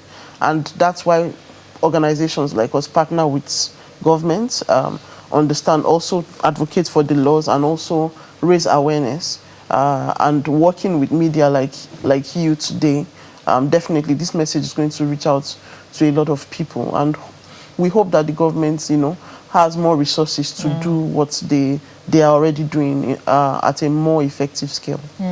What is the benefit of this movement to the ecosystem and to human beings? Because we're on the top of the food chain. So if it's not useful to us, then what? Yeah, so the danger with being at the top of the food chain is that if every other thing under you collapses, you are done for. You're going to crash. But just to emphasize again some of the things I raised, a lot of the food we eat, a lot of the functions within our ecosystem, they depend on these relationships between the wildlife that share our spaces. And when we are not conscious about it, we lose them before we even understand that we are losing some of these ecological benefits that we depend on. So it's something for us to really think about and not limit to experts, but that it's a concern for for everyone that benefits from the ecosystem. What is a migrant trap? Migrant trap. I would like you to rephrase that. I don't know what it is. That's why I'm asking. Well, I'm not certain that I am familiar with that. Okay, it's an expression. Okay, all right, fine. Why do migratory birds need protection? Yes, so I've highlighted a few of the functions that they provide, and one of the key things I would also say is birds are indicators. They tell you about the health of your ecosystem. So, for example, I've mentioned that there is a place in Nigeria where at certain points in the year you have up to 20,000 birds. And then you imagine that you go there in 1 year and you don't find that much number of birds. It tells you that there is something wrong. So, one, that's ability to tell that there is something affecting our environmental space is one function that birds provide for free. They also help us to pollinate our foods. In certain climes, ecotourism, depending on birds, also brings in benefits to countries. It can be that huge. Yes, you go to East Africa and they are making money from people who travel to places where they want to see this bird in that congregating numbers, just for the excitement of it. So it can be that. This place in Hadejia, do people go there just to see the birds? Well, people are always there. People go there, but within the context of our country today, maybe not as much as people used to. But there are different parts of the country where bird watching is growing as a hobby and even as a research, and people are going out there to observe what is happening around them. And such movements also contribute economically to wherever it's happening. So, let me ask you an economic question. In light of the hunger faced by many Nigerians, how safe are these birds? Well, see, I'm not the one that asked. Is it not true? I didn't did it. Well, I think that people just need to be aware, really, even as hungry as we think that people are, you'll be surprised as how much they can change with the right information. Because really, that's not the only source. Okay, what of when those birds are not around you? What are you eating? Anytime you see anyone, but kill it and eat it. But people have the ability to adjust their behavior because of the work we do and the communities we engage in. When people understand, when people know, they have the ability to change their behavior. And that's some of the positive thoughts that drive the work that we do. She has another funny question. No, she doesn't. She doesn't. She's still recovering from that one. But do you think we fully, as a people, do we fully understand how these migrating birds, how they find their flyways? So the knowledge that we have has come from research and from monitoring these birds over the years. For centuries, monitoring has been going on around the world. So I'll give you an example. A few years ago, in a place around Ogun State called Omo Forest, somebody caught a big bird, a raptor, and found rings on its feet. Rings? Yes. And he was like, his village people were out to get him, and he has killed the bird. So he took the rings and he gave it to a reverend father in that vicinity. Some months later, we were there for an awareness program, and we were like, okay, there are migratory birds that utilize our spaces and all that. And there are scientists that are dedicated to studying these movements. So they ring these birds, they place these rings on these birds, so sort of giving it a name. So what they try to do is, and because these birds their routes are fairly stable, so you can go to the same place over the years and you find the same bird. So one, it tells you how the potential length of years that a bird survives. But you also have birds that have tracking devices where people have used that to understand how they fly their route. So that has been able to help scientists understand what we call the flyways. But to the story I was saying, so the Reverend Father came to us and said, this explanation just helps, because look at this bird that we found and look at the ring that we found on the bird. And we were able to retrieve that, send the information. Tragically, that bird flew all the way from Finland. Wow. So it was ringed by one of the universities in Finland as part of the study.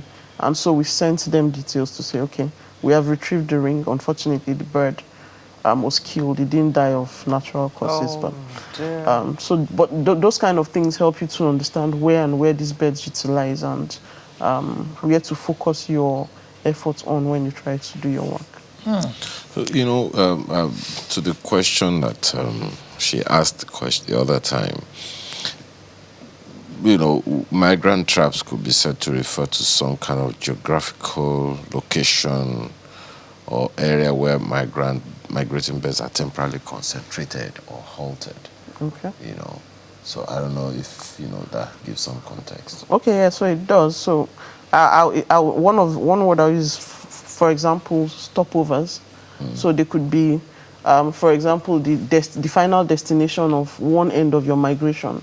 So if a bird, for example, is utilizing some parts of Nigeria during the winter, 4 or 5 months of winter, then that is its trap.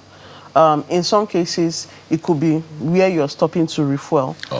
So when you do the studies of these birds that migrate, one thing you observe is they take in a lot of food before they migrate. But as they also travel, they stop at certain points to refuel.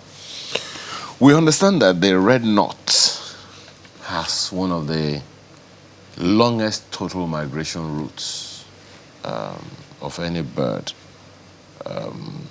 Talk us through this route, especially as it passes through our region. We understand it has the total migration route traveling up to about 16,000 kilometers twice a year. Yes. Wow. 16,000 kilometers. Imagine what you would pay to get that mileage. Yeah, but how much fuel, I mean? But yes, this is how far some of these birds travel. And within our Earth, there are routes that have been identified. We call them migratory routes, flyways, and different countries around that region are called the countries within that flyway. And so you have species like the red knots. But what they do before they fly is they eat a lot of food. They stack up and visibly when you hold, like camels do to water when they're moving. So visibly when you hold them and you blow open their chest, you would actually see a physical storage of fat there. And then that is what they use as fuel all through their journey. They can stop over in sites, take water, take additional food until they get to where they are settling down as their station for that period. where it is not suitable for them to be in their breeding area.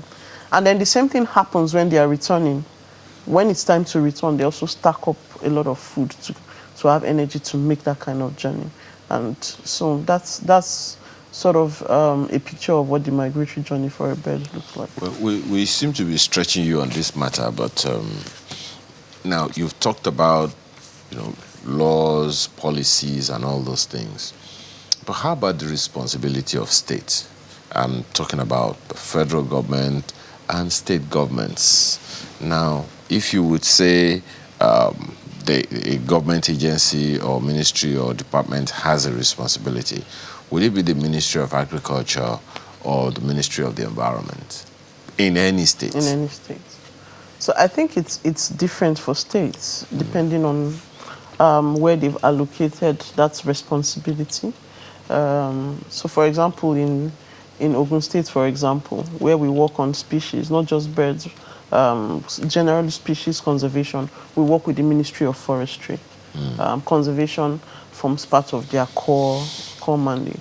And sometimes we also work with environments because for each state, I think they just do what works for them, and we we tag along with whatever is working with the state. In Lagos State, I think it's environment, and they have a Department of Agriculture that is split into conservation as well. And because we also partner with state governments, federal governments, and so depending on what is applicable within a state, that's what we work with. And the states now has that responsibility to domesticate what the federal government is signed to. Now, in the same context, again, just a little diversion or digression. Let's talk about endangered species, because it will be in the space of endangerment. That's why I asked that question around the risks. That we asked questions around the risks that these birds have to go through.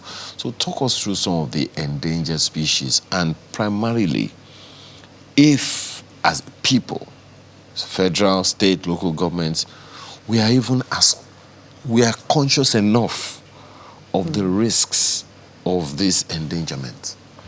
Okay, that's a very important question and conversation to always have when we're discussing conservation, because that is what we try to prevent, that species within our ecosystem do not get to the point where we don't have them anymore.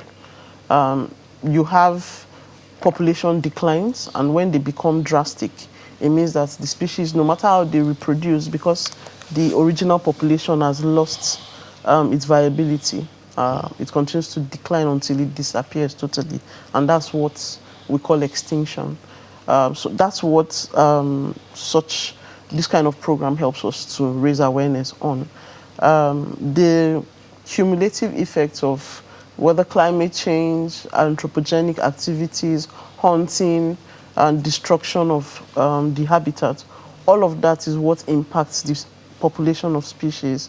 And whether for migratory species or for resident species, you have the danger that now drives them to the point of being either extinct or endangered, depending on the category. As a people, it is something that we are not so conscious of, but it is what we are trying to change, so that we are observant of what is happening around us. It's not just animals or birds, even plants go extinct because you have urbanization or the loss of natural forests and green spaces. And what happens is there is no intentionality in protecting these places for these species. So what organisms like birds do for you is that they now tell you that while our numbers are declining, it shows that even within the ecosystem, other things are also declining, possibly, either in size or in quality, And there are also days dedicated to, awareness on endangered species. Is there a way to systemize this awareness, so it's not just something that happens occasionally, such as we're having it now? Here is why. Not too long ago, some of our people in various localities saw some big fish by the riverbank. And they said the gods have blessed them. And they butchered, what was that? They butchered it and all of that. And then remember the turtle. Yes. Meanwhile, there is another, community, perhaps a more enlightened or, community. They saw that rather than butcher it and kill it and eat it, they pushed it back into the sea. Yeah. So is there a way to protect ourselves by expanding this whole awareness thing? That's why I'm asking about the states and about the local, communities. Yeah. So, yes, on days like this, a lot of people like us are in different places talking. But every day, this is the work that we do. So we are in communities, we are talking to government, we are sending them evidences of what we are recording on the field. We're working with local communities that are very within the proximate, environment with some of these species, raising awareness with them. So we do this every day, but we want it to be more out there. So the government has its role to play, no doubt. They have a lot to do. because whatever we do, whatever skill we are working, if the government takes it up, then it's going to be much more amplified. But we keep doing what we do, and then we also work with media houses like you to also help raise that message to, Nigerians, for us to understand that everything is not, it doesn't have to be food. There are even severe cases where it's a dead animal, for example, that has been washed ashore. You don't know what has happened to it. You don't know how it died, and people are eating it. So even for the sake of, people's health, it's very dire. Since we're talking about birds, I served in Jos. So, and at that time, there were vultures everywhere. And then I think it was on this program, we heard one of your people came and told us that there's a depletion, in the number of vultures in that area, that people are now seeing them as food. What is the position now? I'm afraid not good, and it's not just Jos. It's all over Nigeria. So even if you talk to people around abattoirs, for example, they'll tell you how years ago, even a few years ago, you had vultures everywhere, and once you go to the abattoirs and all that. But it's different now. We have almost around 95% decline in our vulture populations, just a few places. 95? Yes. So, for example, in Jos, there's an institute in the University of Jos, the AP Leventis Ornithological Research Institute in Jos. They do a lot of monitoring in collaboration with us in the Nigerian Conservation Foundation. And the situation is the same. Where you would have hundreds of vultures, now you have 2, 3 that you see quite rarely. What? And the story is the same, even in the southwest. Sorry, please. Who eats vultures? So it's not just food. Okay. It's not just food. Vultures are also used in traditional medicine practice. Vulture.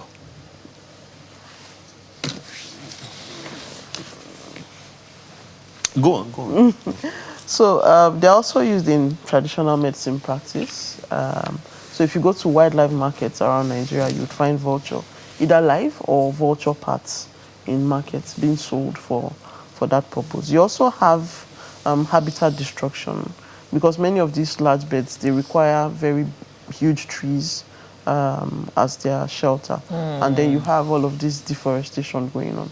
So all of that is impacting, the population nationwide, and even globally, really. So if the natural scavengers are being killed, what is happening to things that they scavenge on normally? Normally.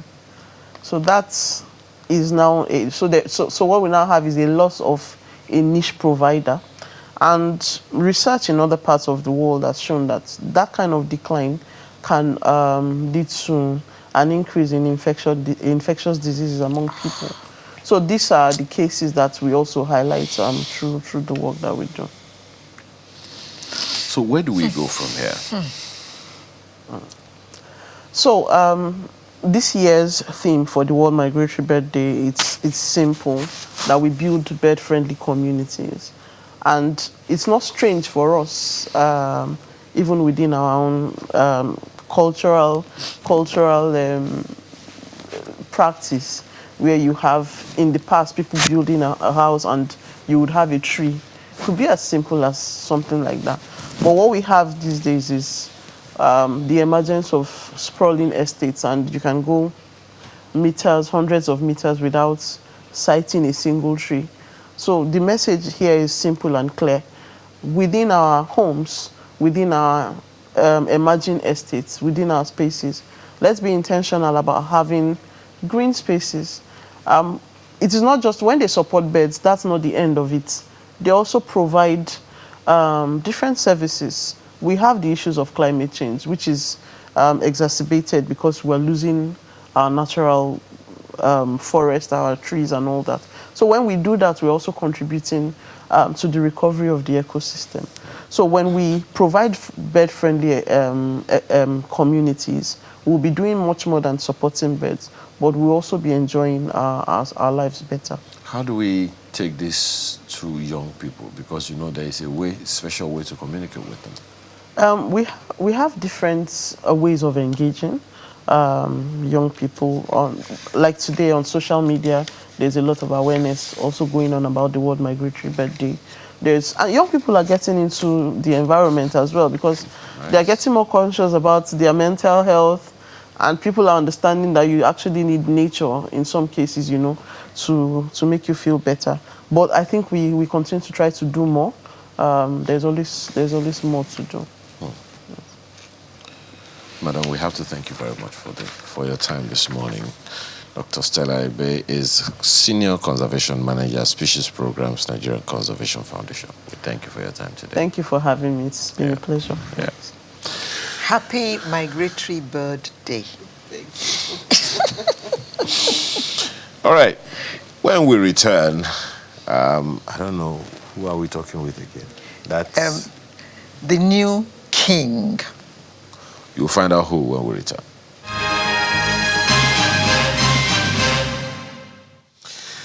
Okay. Remote control. Sorry. Let's go to our artist of the week now. Our artist is, I don't know if he's the person that you just saw, but his name is Okechukwu Anthony Onyebule, a trailblazer in the world of... Can we just bring him up first so that at least everybody knows who we are talking about? Now the king of... Yes, it's the same Okey Bakassi. I salute you. Okay, where are you? Good. It's still morning. Good day. Just good good morning day. It's the safest thing to say is good day. Okay, where are you that you are sitting like you're a real king? What are you talking about? Please, don't insult his Royal Majesty. Which one is it? His is it Royal Majesty Highness. or Royal Highness? Where is... Okay.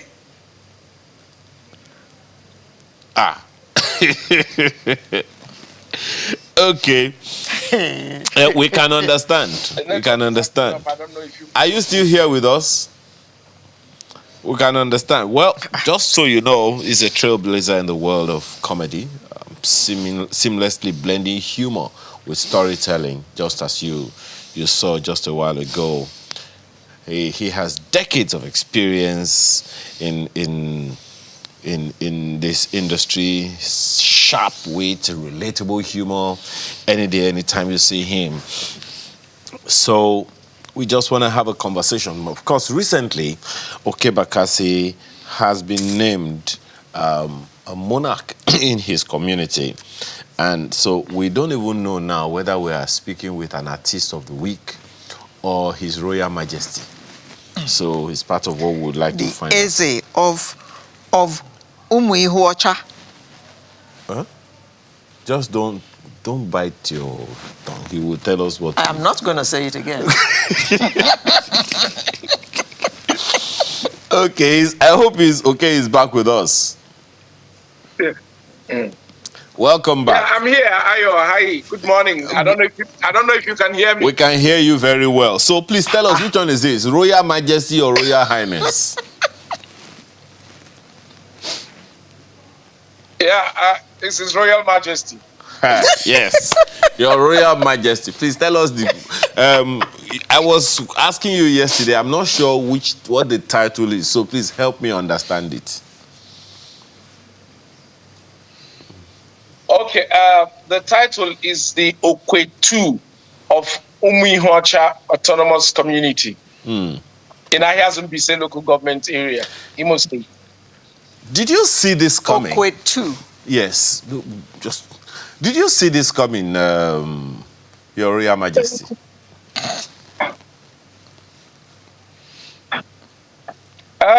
So if I say I didn't see it coming, I'll be completely not correct, because if you've gotten to the age where I am, and the position where I am in life, to think that you will never find yourself in any kind of position of leadership will mean that you're either underestimating yourself or you have not nurtured yourself enough to fit into those positions. So I won't be completely correct if I say I didn't see this coming. Any man who has worked hard and who has earned his respect should expect that at some point you may be called up to lead. So in that regard, yes. Okay. But in this particular position, maybe not exactly. Okay. Okay. If I were from that community, I won't be very happy seeing my king making people laugh and acting and stuff like that. Yeah, so the thing is, the one question I've been asked a lot since the announcement of this position is, okay, now that you've been made the traditional ruler of your community, are you still going to be acting? Are you still going to be doing shows and all that? Well, one of the things that has hit me is that I don't see doctors, lawyers, engineers. By the way, I'm a trained engineer. I don't see them ask these kind of questions when they get into positions like this. So for everyone to be asking me this question just because I've been in the entertainment industry is one of two things. It's either that people don't still recognize or respect the fact that entertainers are into their own career path, and as such should be able to aspire like every other member of society who does any other kind of business, So having said that, for me, the reason I'm in the entertainment industry is because this is where I find happiness. Am I going to make some sacrifices to accommodate the new challenges that I'm going to shoulder? Of course, yes. Once you get into these elevated positions, you must make sacrifices. I'm going to make sacrifices, but it does not necessarily mean that I will jettison everything that makes me happy, everything that I've labored for all the years. Because, by the way, my community, they know what I do for a living before they chose me. That is one. Secondly, the same opportunities that have been presented to me as an entertainer, which has elevated me, are the opportunities that I may require to also, elevate my community. So if I isolate myself, I'll be also isolating my community. So I should be leveraging on some of these privileges. To better my community instead of running away from it. I'm trying to imagine your Royal Majesty. I'm trying to imagine, because we have to respect. Yeah, of course. I can't just be calling Okey anyhow. That's an insult. And we are still calling him Okay. Where are you? That's an insult. The people of his community are going to be very angry. It's okay. Where you I take no offense. No, even if you don't take offense, me, I'm taking offense. So your Royal Majesty, I'm trying to imagine. I take no offense if you can hear me. Yes, I do. I hear you very loud and clear. I'm just trying to imagine a courtroom where you are with your chiefs. And you are presiding. You are presiding over a man. I'm trying to imagine the kind of proverbs that you will be coming out of your mouth. She's laughing on your behalf already. You see, the thing is, it's a transition period for all of us. For the past 31 years of my career, lots of people have known me as Okey or Okey Bakassi. To expect that all of a sudden everybody, like a flick of a switch, will begin to know and recognize me as someone else, I won't be too realistic. So yeah, it's okay. It's okay. Yes, but we must call you Igwe now, mustn't we? Fine. We must now call you Igwe, right? It looks like he can't hear me. Yeah, well, in Imo State, we don't say Igwe, we say Eze. Eze. Our Anambra brothers will say Igwe, but we in Imo, it's Eze. Okay. Onye Eze. Okay. Yes. Well, all right. At least we cannot sing you that song. Same meaning. Eze, you are worthy. Well, you can't sing that song to you. If you say that, if you say it, you won't be wrong. But okay. I'm just trying to put it properly. I understand you. Now, as you said something important now.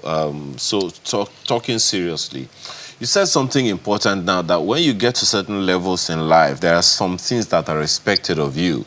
For some people, it's investiture as chancellors, pro-chancellors. For other people, it's honorary doctorate and all of those things. For you, it's your community calling on you and beckoning on you. What are your aspirations for your community, particularly using the new elevated position, as you have said it, and leveraging on your skills of over the years?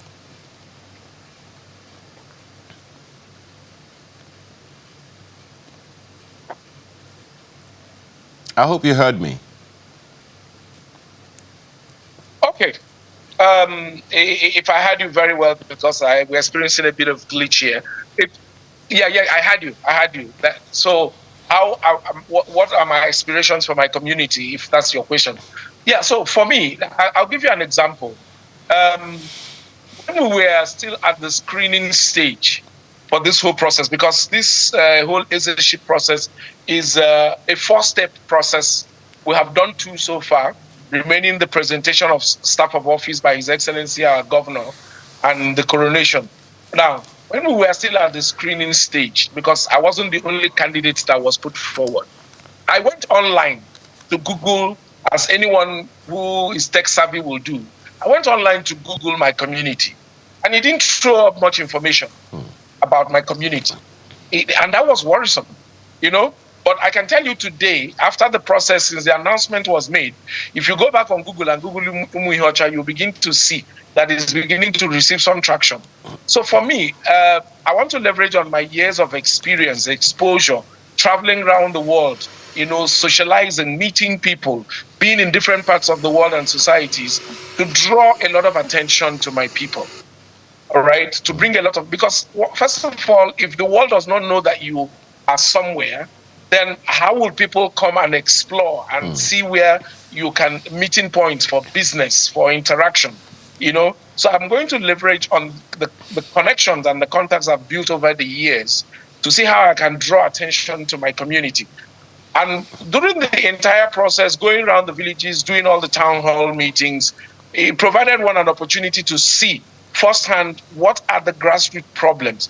The kind of vacuum that most of us who have left Igbo land to seek greener pastures elsewhere, the kind of vacuum that we have left in our communities, yeah, and how we can begin to call back the attention of our brothers and sisters in diaspora, you know, build the kind of structure back home that will be reliable enough to activate development. There are lots of people in diaspora who want to contribute to building up of the communities, but they don't know who to trust. They don't know who to give their resources to, you know, without it being abused.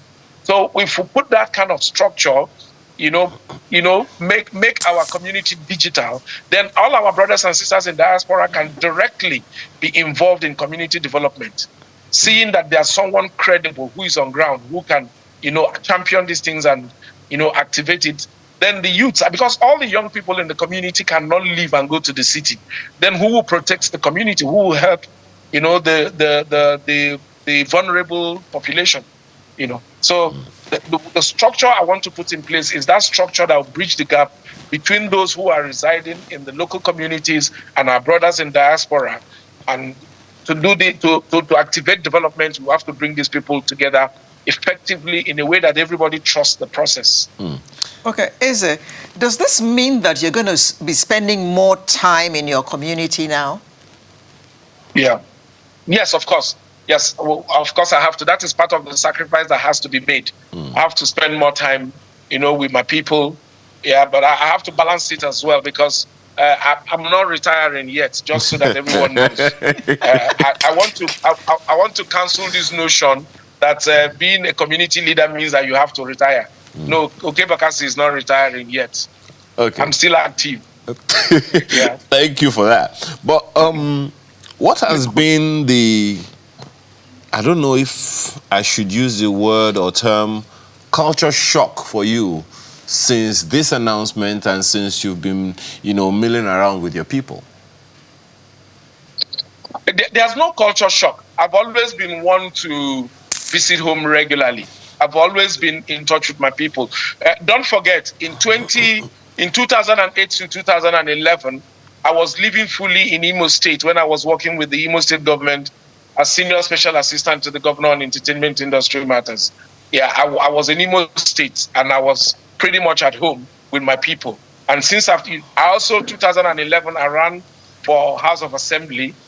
So I've been in touch with the community, and I've always been in touch with the community. It's nothing new for me. I've always been a man in touch with culture and the people. Now that you have made it clear that Okey Bakassi is not retiring, I assume that means you're not retiring from comedy.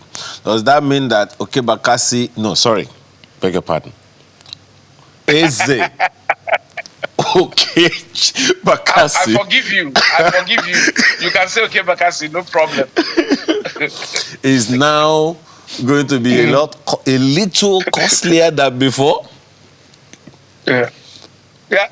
I didn't get you for 1 minute there. If you can rewind. You say what? I didn't get that.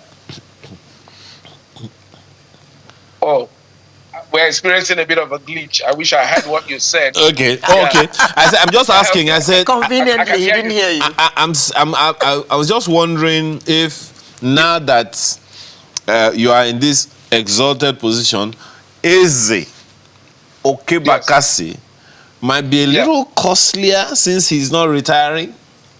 Yes. Yeah, but it's only expected that it will be a bit more expensive now because if you are inviting me to a public speaking event now, you are expecting that it will have some level of security implication now, So I mean, it's a bit more high profile now. And I can see that you are being very deliberate. You are trying to avoid comedy. You cannot avoid comedy with us, Oga.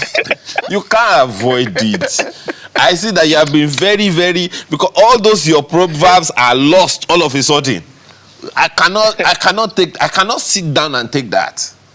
What's going on? So, the thing is that I don't think that my people gave me this responsibility so that I can be a very sad person. So there's no way you are expecting that I will jettison some of the things that makes me happy. You need to understand that my relationship with my career path is that of happiness. Anybody who knows me well knows that my personal mantra or motto is the pursuit of happiness. And I did not accept to be Eze so that it can be the pursuit of sadness. Instead, I want to translate that pursuit of happiness to also, make it a mantra for my community, to create a community where people are happy. So every single connection and experience and skill that goes into making me happy will be translated into making my community happy. Okay. So we are all now in the joint pursuit of happiness. Okay. And I like that. Of course, I've known the pursuit of happiness, you with the pursuit of happiness for a very long time. Now, for other people in various industries, since you've mentioned doctors, lawyers, and other professionals, how would you advise other people to leverage their relationships, their successes, their careers on their communities? Because if that happens, I would say that there will be a lot less insecurity in various parts of the country.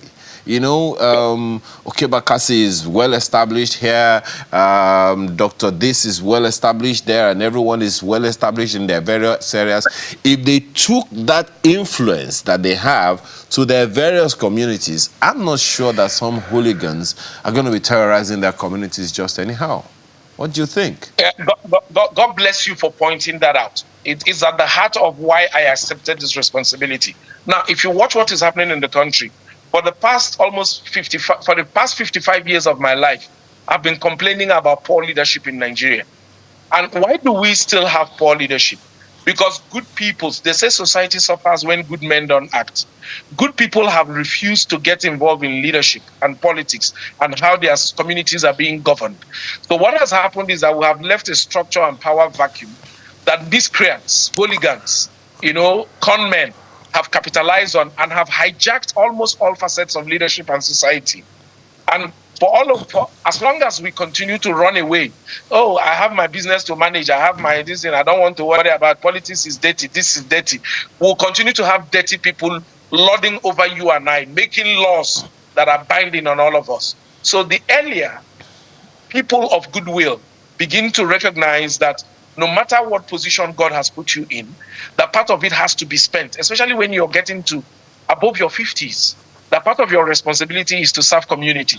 Yeah. By God's grace, October this year, I'll be 56. Yeah. Fortunately, God has blessed me with children who are doing well in their own various directions. It's time to focus some energy on building the community. Because if we don't do that, even when we decide to retire, we won't have any place to retire to. Yeah, we would have left those places to hooligans and miscreants. Are we all going to stay in the city? No, at some point you want to retire to somewhere very calm, somewhere quiet, where you can be closer to nature. But if you don't nurture those places, then there will be no nature to take care of you. So that is why it has become important that now that we are still active, irrespective of what you do, one must be able to devote some time into building the kind of community where you want to retire to. And that is exactly why I've accepted this responsibility. How about young people generally? Okay, because, easy. Don't worry. It will take some getting used to. It's okay. It's okay. No problem. No problem. How about young people? Communicating stuff to young people takes a different language, if I can put it that way. But would you say, or can you say that we have been communicating with young people the way we ought to communicate with them, passing on age-long lessons, values, and virtues, or we are just allowing them to just be young people and in most cases derailing? So, yeah, you used one good word. Communicating with people, communicating with young people. You see, one of the things that I've learned through my career, because in my career path, your colleagues are even babies, all right? Because in the movie business, young people are your colleagues. A 1-year-old can be my colleague on set. One of the things that I've learned communicating with young people all through my career is that if you want to effectively communicate with young people, you have to be communicating in the language that they understand, all right? Young people pay attention to the things that they pay attention to. If you notice, the respect for position, leadership, authority is diminishing amongst young people because there's a big gulf, there's a big divide between those who are in authority and the youths. They don't speak the same language. And when the youths look around those in authority, they don't see faces that they recognize or people that they know. So there's this big disconnect, with an Okey Bakassi now as traditional ruler. A lot of people who are my fan base will naturally gravitate, towards what is this traditional rulership all about. I see more and more traction. People following me on social media, trying to understand a bit of culture. What is this leadership about? And I'm using all my platforms. I'm still on my radio show. Yeah, and we are still working on something with your channel there. We are trying to bring something back to life down there. I'm going to use all these platforms to begin to sensitize young people about culture, about aspects of the culture that ordinarily they have not been paying attention to. They are very interested, but we need to package culture in ways that they will be more interested in the language that they understand. We have so many local festivals that when we were also young people, parents used to bring us back home to come and enjoy. We have to make it more fun again for them. We have to incorporate the things that naturally will draw their attention into some of those cultural festivals so that they can look forward to it. It's like a Dirty December village version. And young people will key in. Then when they come back, they see the culture, they interact with their people. You will remove all the myths surrounding some of these things, and naturally they will begin to want to love it again. The Afrocentrism is growing globally because of how well Afrobeat music is doing globally. So this is the moment for entertainers to key into it and begin to educate our young people about culture. And with people like us mounting the throne now, that bridge will be built and it will become more and more effective. Now, Eze, is this going to in any way affect the kind of roles that you act? Yes, I'm afraid yes. Yes. You know, like I said, we are in a period of sacrifice. You know, sacrifices have to be made to accommodate the throne, my people, in the projection of their culture and all that. So, yeah, now I'm going to be more, you know, Picky? careful with the kind of roles that I will accept in movies, because it has to be now in line with some of my core beliefs and, you know, the things that I would like to project. So as limiting as it may be, you know, but it's the worth is sacrifice to make. Okay, now, Your Royal Majesty, in the traditional Okey Bakassi element, please address your people. Yes.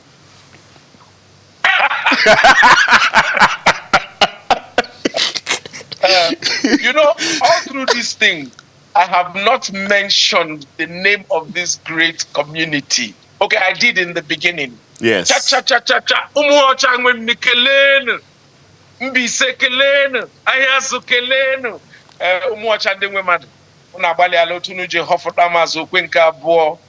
Dimbi alederu no hia anya. Akpekure ni mono nkwa. Na aga be disappoint you no. Umunem no monam. Ọ ga-adị mma na anyị gbakọrọ aka ka ndị ụmụ ọcha ka ndị Mbaise bịa mechie ebe ụlọ anyị ka ọ ga-ewu anyị kpọrọ ndị mba bata ha hụ otu anyị ji nọrọ ya masị ha ha bịakwa tiri anyị aka obodo a na-emeghe. Ekele m unu, onye ọla nọrọ n'udo, onye ọla wụrụ nwanne. Chineke m onye nwe m gọzie unu. Biko, translate is. I'm communicating with my people now. No, he was speaking to his people. Oh, So not what I'm to, okay, not to us. Okay, Good. okay. All right, all right. I'm thanking the good people of Umuihocha that have given me this position of responsibility, and I'm encouraging them to work together so that we all can join hands and create a community where when we bring our guests and other people to our community, they will see how we live and they will want to live with us, invest, and and be friends with us and do things with us towards the progress and betterment of our community. Your Royal Majesty, admonished everyone to live in peace. Your Royal and stay as Majesty, brothers. Your Royal Majesty, you spoke Yeah. as Eze Anthony Yeah. Okechukwu Onyegbule. I wanted you to speak as Okey Bakassi, Your Royal Majesty. So please, Your Royal Majesty, speak as Okey Bakassi, not Eze Yeah. Okechukwu Anthony Onyegbule. Yes. I can hear you. You can hear me now. I'm trying to interrupt the conversation, but go ahead. I can hear you. You can hear me now. They are still calling you. Okay. They are calling His Majesty or His Highness. Oh. Ayo, sorry, because I'm operating on my device. I understand. Yeah. Because I'm operating on my device, some people keep. But go ahead. I can hear you now. Okay. So I wanted you to address us as Okey Bakassi, not as Eze. Oh. Yes. You mean as Okey Bakassi? Yes. I told you that all of us we are in transition now. All right. Yeah. You want to make this transition period very difficult for me. We're in the process of trying to migrate little by little and fuse the two personalities. So spare me for now. But I'm sure you will see me very soon at an event near you. Well, we can only wish you well. You are Can you hear me? Am I still with you? Yes, you are a very, very dear friend, and Yes. I know that your colleagues are very, very excited for you. What's that? No, before you sign off, Eze, does this mean that we will not arrest you this December? Arrest in I quotes. don't In know. quotes. The thing is that there are. I believe in possibilities. That I believe that everything is possible. But what is possible between now and December, you and I, we don't know. We are not God. But yeah, I believe anything is possible. And it will be good. As long as we are not breaking the law. In fact, we are hereby arresting you for December. bring your whole community to us in the studio here, and let us do yes. But December, for your information, it looks most likely in December, I'm going to be inviting you all to Umuihocha for the coronation. Yeah? But so are we going to see in December? Yes, the answer is yes. Yes, we will see in December. One way or the other. I'm saying it for the first time here that that may look like when we are going to do that coronation. So I would expect that Channel CV will be fully represented as my family that you people are. That is 419, but we'll take it. He threw the ball back at us. Fine, okay. All right. Well, we have to thank you very much, Your Royal Highness, for your time this morning. I was actually hoping that we'll have you in the studio so that this would have been perhaps a little longer than this. But it's a great thing to see that we're able to host you. Thank you so much. As you said, we will let you be for now. We are in transition. So we will allow the transition to hold. Yes. Eze, Okechukwu, Anthony Onyegbule. Yeah. The Okey 2 of Umuihocha. Yes. Formerly also known as Okey Bakassi. Also known as, not formally, also known as Okey Bakassi. We are not dropping that. We wish you all the best, Eze. Thank you very much. Thank you for having me. God bless you all. Amen. And you too. And that's our show for this week. We thank you all for being with us, and we hope to be with you again next Saturday. I'm Alero Edu, wishing you all the best and happy Bird Migration Day. Happy Migratory Bird Day. Oh, sorry. Enjoy the rest of your weekend.